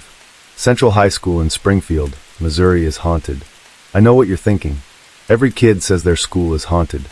But my story is different. I saw it. Central was actually the first high school in Springfield. The original brick building with its tower still stands, but has now expanded with many new wings. We'd all heard the stories about the steam tunnels that connected the buildings and the supposed hangings, but far more compelling was the story of the deadly principal who would whip troublesome students to death. That would have happened long ago, when Springfield was a small town and not the Queen City of the Ozarks. We had heard the rumors, the stories that were likely exaggerated, but being high schoolers, we knew we had to do one thing: be at the school late at night. I was the one who came up with the idea that we needed to join the drama class. They were preparing a performance of South Pacific, and as I explained to my group of friends, the way to get in would be to join the class as stagehands, stay to clean up after the performance, and then just stay. And that was what we did. Well, only a couple of us actually got onto the crew, but after everyone else had left, letting the others in was simple. We split up into 3 pairs, myself and Sarah, Rich and Paul, and Michelle and Dan. We didn't have flashlights, and this was before we had cell phones, but the moonlight from the windows and the familiarity of the halls allowed us to get around the school very easily. After about an hour, we began to think perhaps the stories were just stories. We began to make our way to the gymnasium. We started to compare experiences, but everyone said the same thing. They hadn't seen anything nor heard anything strange, and that's when a chair flew across the gym and slammed into the wall. What the heck? I gasped before I saw something else. Swarms of glittering little things crawling across the floor. They were cockroaches. We'd see cockroaches in the gym on occasion, but usually one or two, not hundreds. "Let's get out of here," yelled Michelle, and we hurried to the nearest exit. A stairway leading up to the second floor. It wasn't until we got upstairs that we realized that going upstairs probably wasn't the best course of action, but the cockroaches didn't seem to follow us there. As we stood next to a classroom catching our breath, we heard loud footsteps down the hall. All of us backed up against the wall, trying to let whatever this was just pass by. As the loud plodding footsteps came nearer, our attention grew higher. "Oh, screw this," Rich said, and he ran into a classroom. Sarah following quickly after him. The door slammed shut behind them. "Guys," I called. I almost didn't notice that the footsteps had stopped. Suddenly we heard them scream, and something slammed against the wall, and then something else hit it. They kept on screaming. Paul pulled at the door, but the handle was stuck. Finally, after a few minutes of them screaming, and something hitting the wall, it opened. We entered the classroom. All the desks and chairs were knocked over, and some had clearly been hitting the walls. How they'd gone that far was a mystery, as they were pretty heavy. We found Sarah crouched in a corner, crying and babbling incoherently, a puddle of moisture underneath her. Rich, on the other hand, was stumbling toward the window. "Get him," I called, and Dan ran towards Rich, grabbing him. "Let me go, just let me jump, let me die," Rich cried. "Guys, this is enough," I said. "We need to get out of here." Michelle and Paul helped Sarah up, and helping Dan with Rich, we made our way back into the hall.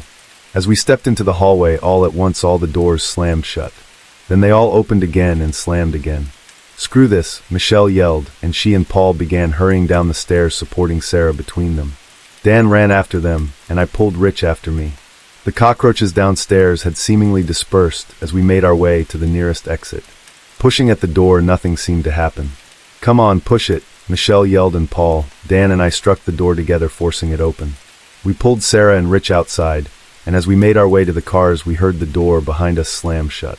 Dan helped Rich to his car while Michelle and Paul brought Sarah to the car they'd arrived in. As for me, I ran to my own car. As I was about to climb inside, I happened to look back at the school, looking at the tower. There in the top room was a window, and very clearly I could see the outline of someone looking out the window directly at us as we made our escape. It was then I realized the most horrifying thing of all, that we knew there was something in the high school. It knew we knew, and we had to go back to class on Monday. Encounter with a bear from LaDonna Steele. This happened in 2015 in November. We had bought a piece of land in Highland, Arkansas. For those of you who don't know Arkansas, Highland is between Ash Flat and Hardy, near the Missouri border, just under Thayer. It is extremely rugged and woody, with jagged cliffs and hills that would make a billy goat say ouch. While our land hadn't been cleared of trees, vines, or rocks ever, it was as wild as you can get. Plenty of copperhead snakes too. We set up our tent to stay the night, and got a good-sized fire going. It was a little chilly. As soon as we settled down for the night, it got really nice and quiet. The partial moon was beautiful, just what you camp for. I couldn't sleep, but my husband was out like a light, so I got up and went outside the tent. I tended the fire a bit and whatnot, trying to get sleepy enough. Now, I'm a trucker, so wild things never scare me unless they're bigger than me. I'm 5 feet 2 inches and about 160 pounds, strong like Stocky Strong. You have to be strong if you drive a truck, and willing to go the extra mile if you have to. About 1:30 in the morning, I hear something coming through the knee-high leaves. Something big. Humans sound different when they walk through leaves. So do deer. But this was large and bulky, and it didn't care if you heard it or not. Now, me and hubby had only brought a .22 long rifle with us. We hadn't taken into account that we might run into a predator able to kill us. Way too much city living. This thing is completely black, and moving like it has no cares in the world. It could see me, but I couldn't see it fully. Fire is a great thing sometimes. What I mean by that is you can't see anything past the glow of the fire. It's like a wall of light, and you're blind. It moves past me to my right at exactly 25 feet out, just out of reach of my small, crappy flashlight. Dang it. I think to myself as I'm wanting that spotlight we left at the house. I didn't think we would need something you could flag a 747 down with. I have an iron rod I was stirring the fire with in one hand, the crappy flashlight in the other. Turning to face the invisible stalker as it circles to the rear of our tent, I walk to the sound of its feet going through the leaves. I'm trying to stay away enough to be able to fight it if I had to. I still don't have a clue what it is. My flashlight beam lands on its eyeshine, great blue eyes. I know from hunting deer they have red eyeshine, and most animals have a red or yellow eyeshine. 100% of the time blue means cows or horses or bears. Now this eyeshine was a brilliant, beautiful blue. So I run at it, saying "Hey!" Ha! In as deep a voice as I can muster, just a step or two stomping. It then stands up on its back 2 legs, and I kid you not, it sniffs me. Now real fear is kicking in like a mother. I now know exactly what it is, and we only have a .22. Shaking, I stand my ground, letting it know I will not back down. It walks off into the fallen trees and brush where I have no hope of seeing it for the rest of the night. That's right, it stayed out of sight, but it stayed there making sounds like sniffing and grunting all night until it was almost dawn. I guess that's the best I've been scared of any animal on Earth. I think all he wanted was the hamburgers we bought as fast food is a weakness of most bears. I thank God he didn't want those stupid things enough to maul me to death. Do not bring food on overnights in the Ozarks, people. It ain't worth your life. The following story is from an episode from last year titled 5 Scary Stories to Fall Asleep To. It matches this theme, so I've decided to add it. They told me they'd leave you alone. From Pity K. They told me they'd leave you alone. I remembered this story when I was driving home late the other night, and just thinking about it really creeped me out. This didn't happen to me, but I did hear it from my ex-girlfriend's grandma years ago, about a friend of hers. We'll call her Grandma. Grandma Z. Z worked as a therapeutic masseuse at a spa in a nice little town in northwest Arkansas. To give you a bit of an idea of what kind of person Z was, she lived in a little stone cottage with a shrine to a Hindu holy man as its centerpiece, and she carried pipe tobacco in her Volvo to sprinkle on roadkill. Now, she claimed it was a Native American ritual to help ferry the animal's spirit into the next life, or something along those lines. She was a nice enough woman, but obviously a bit eccentric. That being said, she seemed sincere and a little more than creeped out when she told us her story. Another masseuse that Z was close to at the spa, I'll call her M, arrived at work one day in the middle of the week in a haggard state. M was a young woman in her early 30s. She was friendly, and most of the time, she had a bubbly personality. But on that day, she was aloof, downcast, and had bags under her eyes. Z noticed this the moment she walked in the door, but with work to do, she waited for a better time to ask M if everything was okay. When lunch came around, Z approached her friend and asked what was wrong. M brushed it off initially, saying that nothing was wrong, that she was simply tired. But Z persisted, and began to tear up then, and started to sob.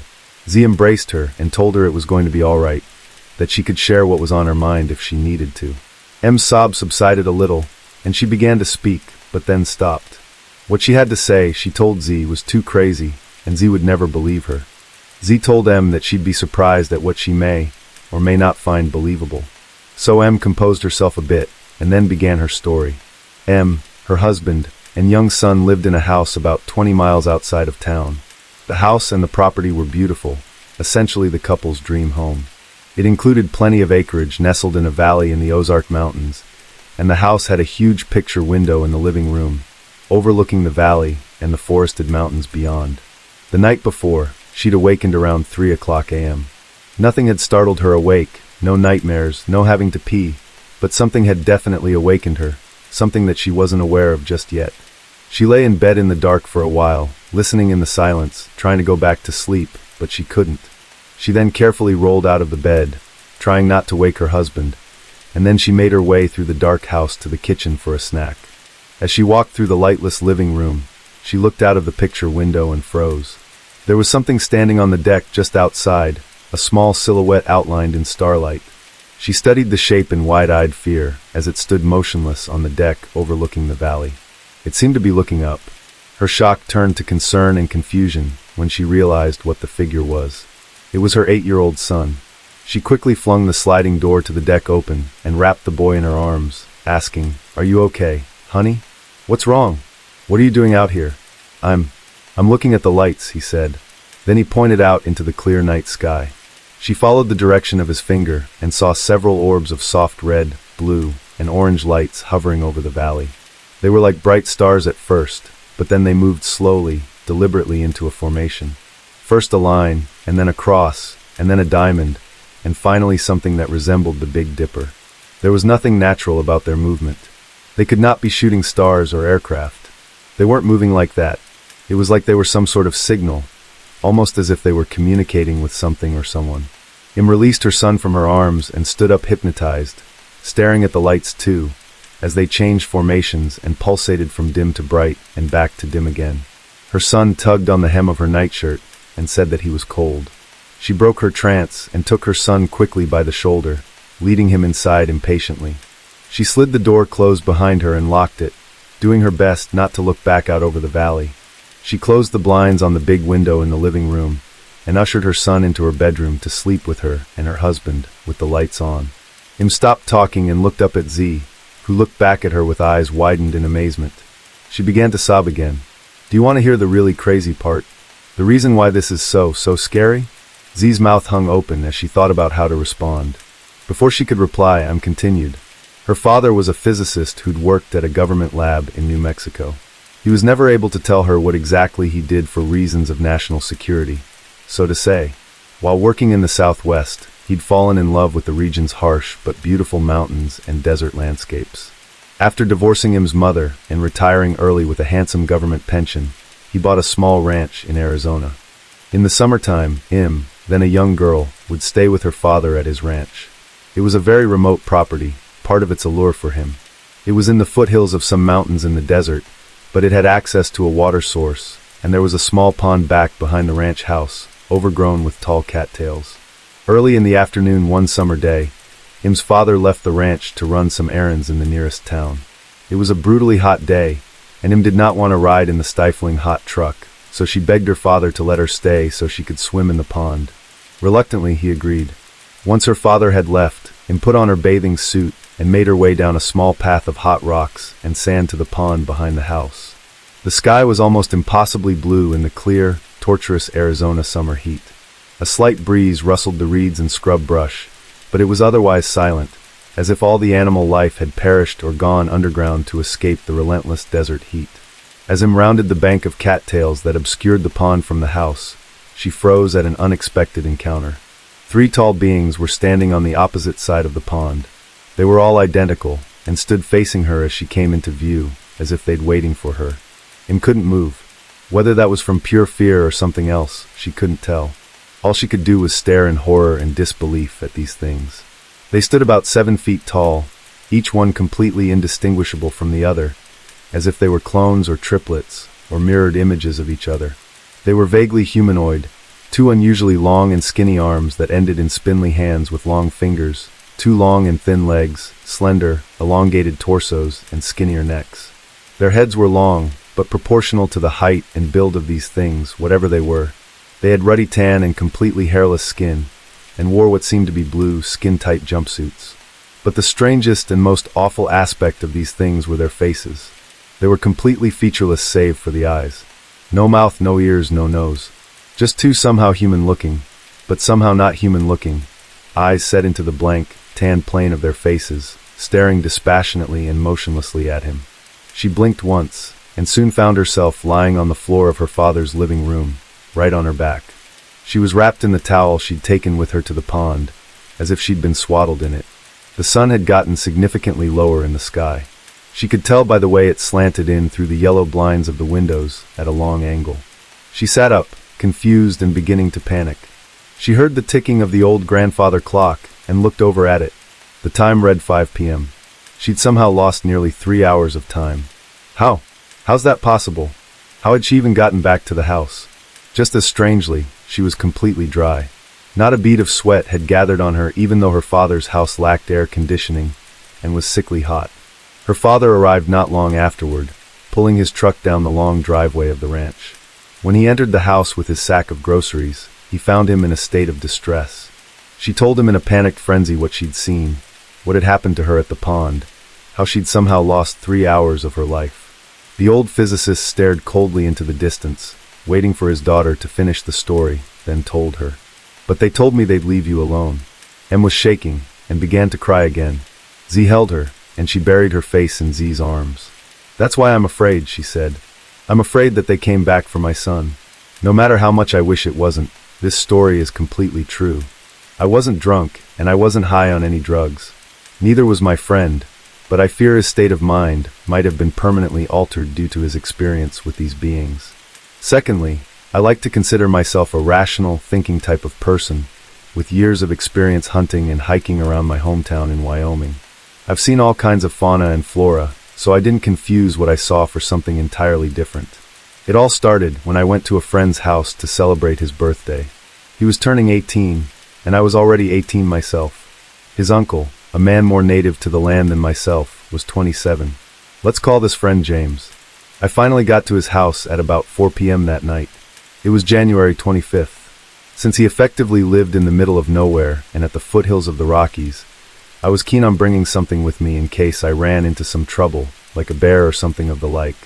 So I brought along with me a .357 Magnum and some binoculars in case my friend wanted to try and hunt some coyotes with his .223 rifle. We started doing our normal routine for most of the day, playing games on his computer, watching some TV, and just chilling out and talking about school. His parents were away on a business trip to a nearby town, so they left James and his uncle the house to themselves. The thing that James loved the most in the world was easily his dogs. He had 2 chocolate labs and a golden retriever. The retriever was actually fairly old. This being Wyoming and people not really giving a hoot, the dogs were left out all day. They came and went as they pleased back to his house.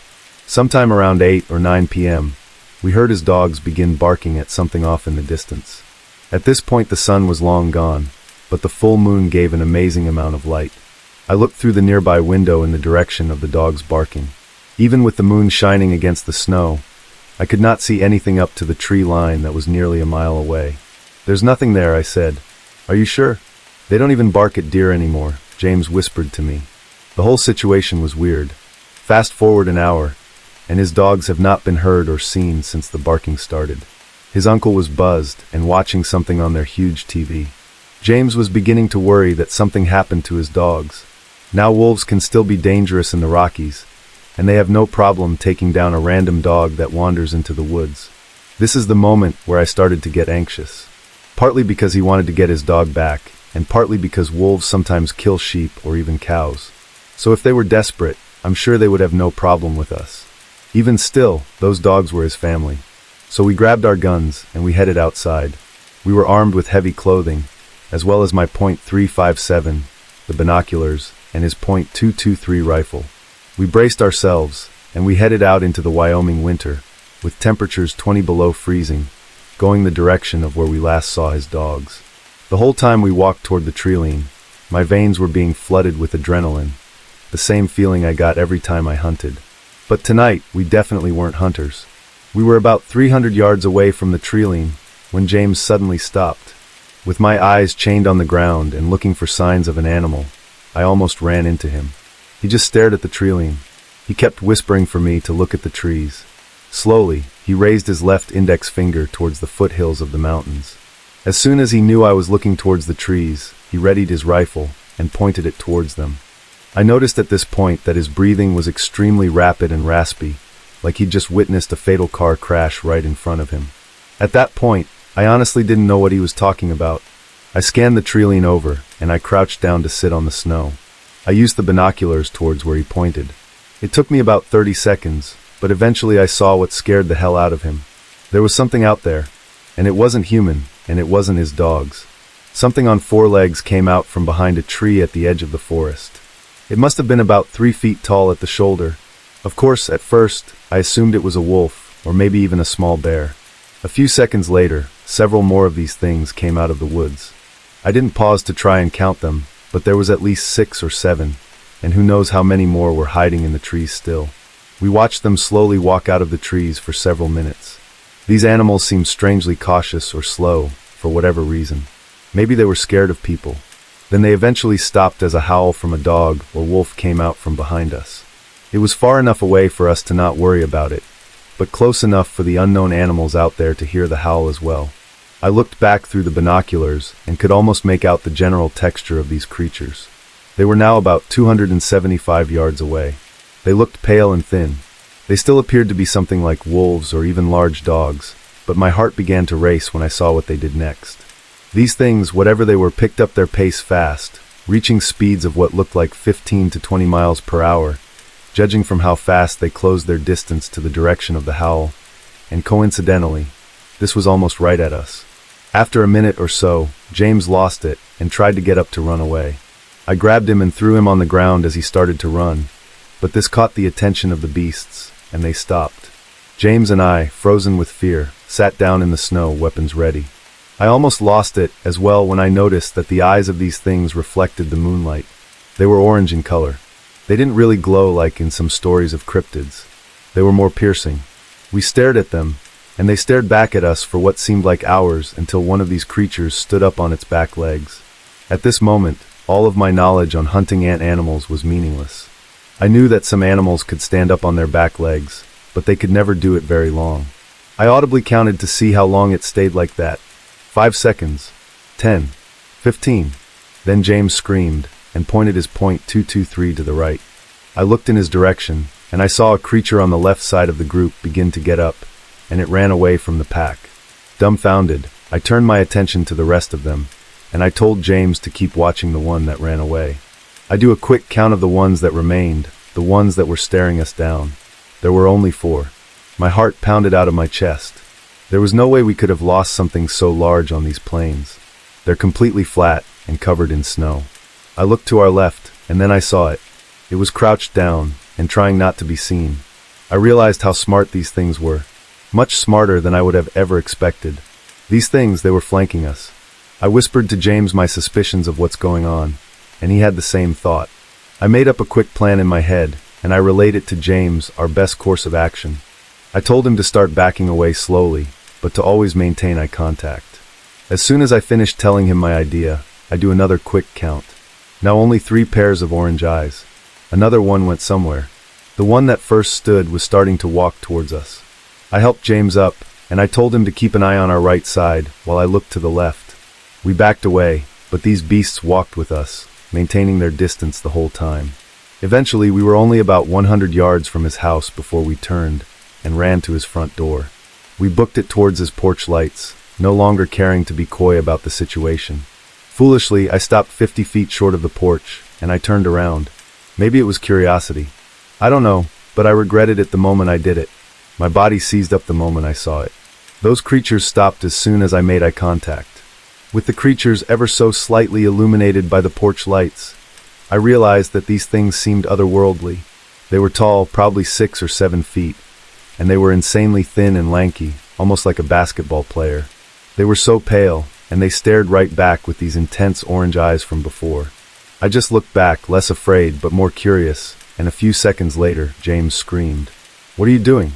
I pulled myself out of the weird trance I found myself in, and I sprinted towards his house.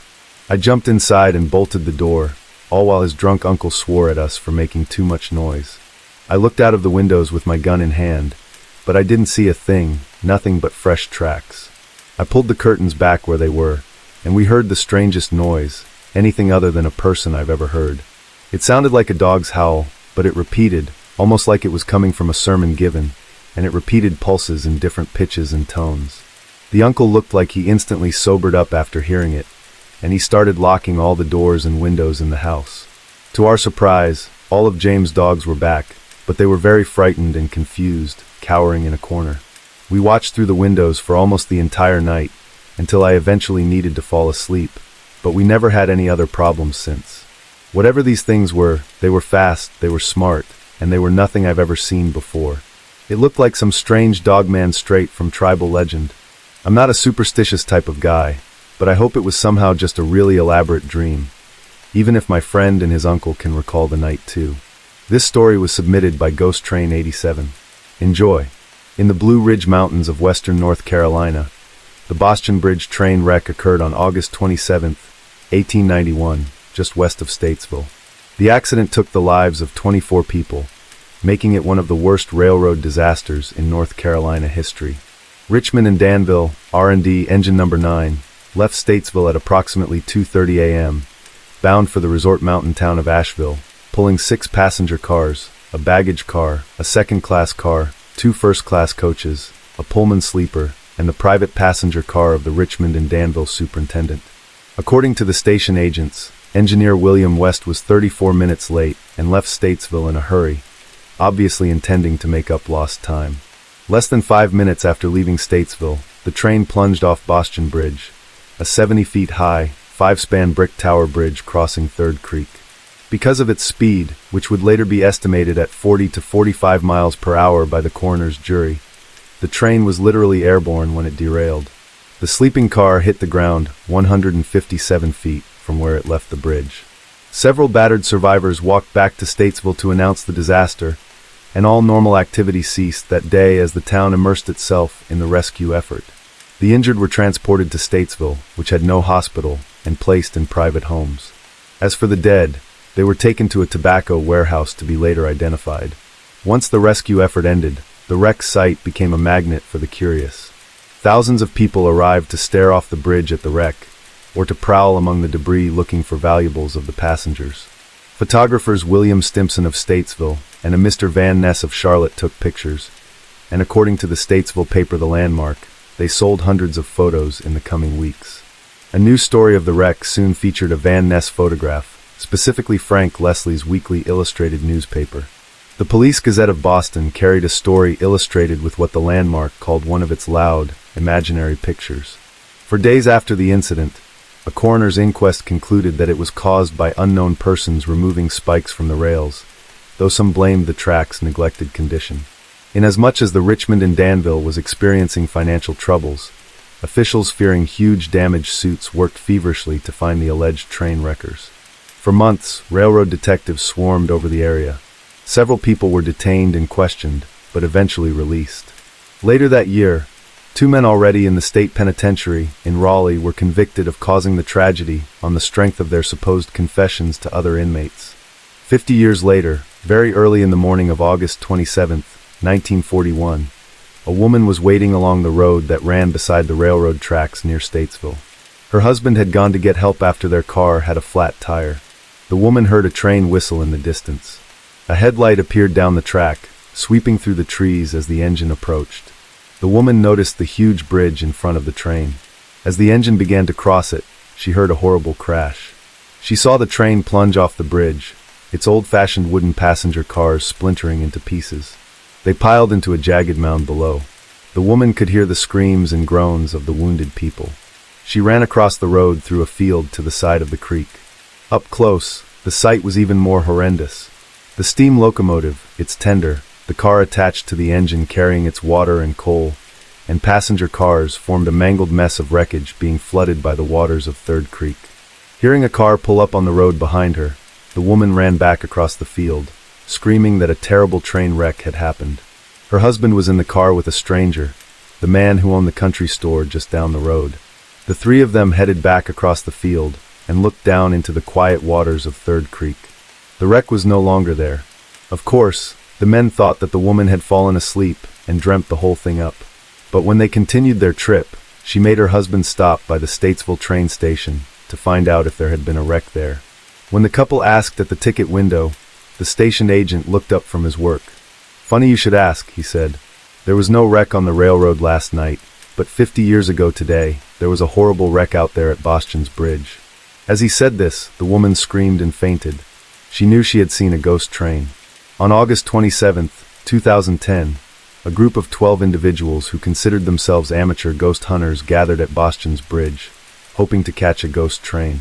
Unfortunately for them, a rail train came down the tracks at about 2:45 a.m., the same time they anticipated a sighting of the ghost train. The group did not immediately run from it, initially believing it was, in fact, a phantom train. Christopher Kaiser, 29, who had ventured onto the bridge itself, died at the scene after he was struck by the locomotive, and 2 others were injured and airlifted to a local trauma center. The train engineer tried to stop the train and warn the people on the bridge before they were forced to jump from it. A sad ending to an ongoing legend.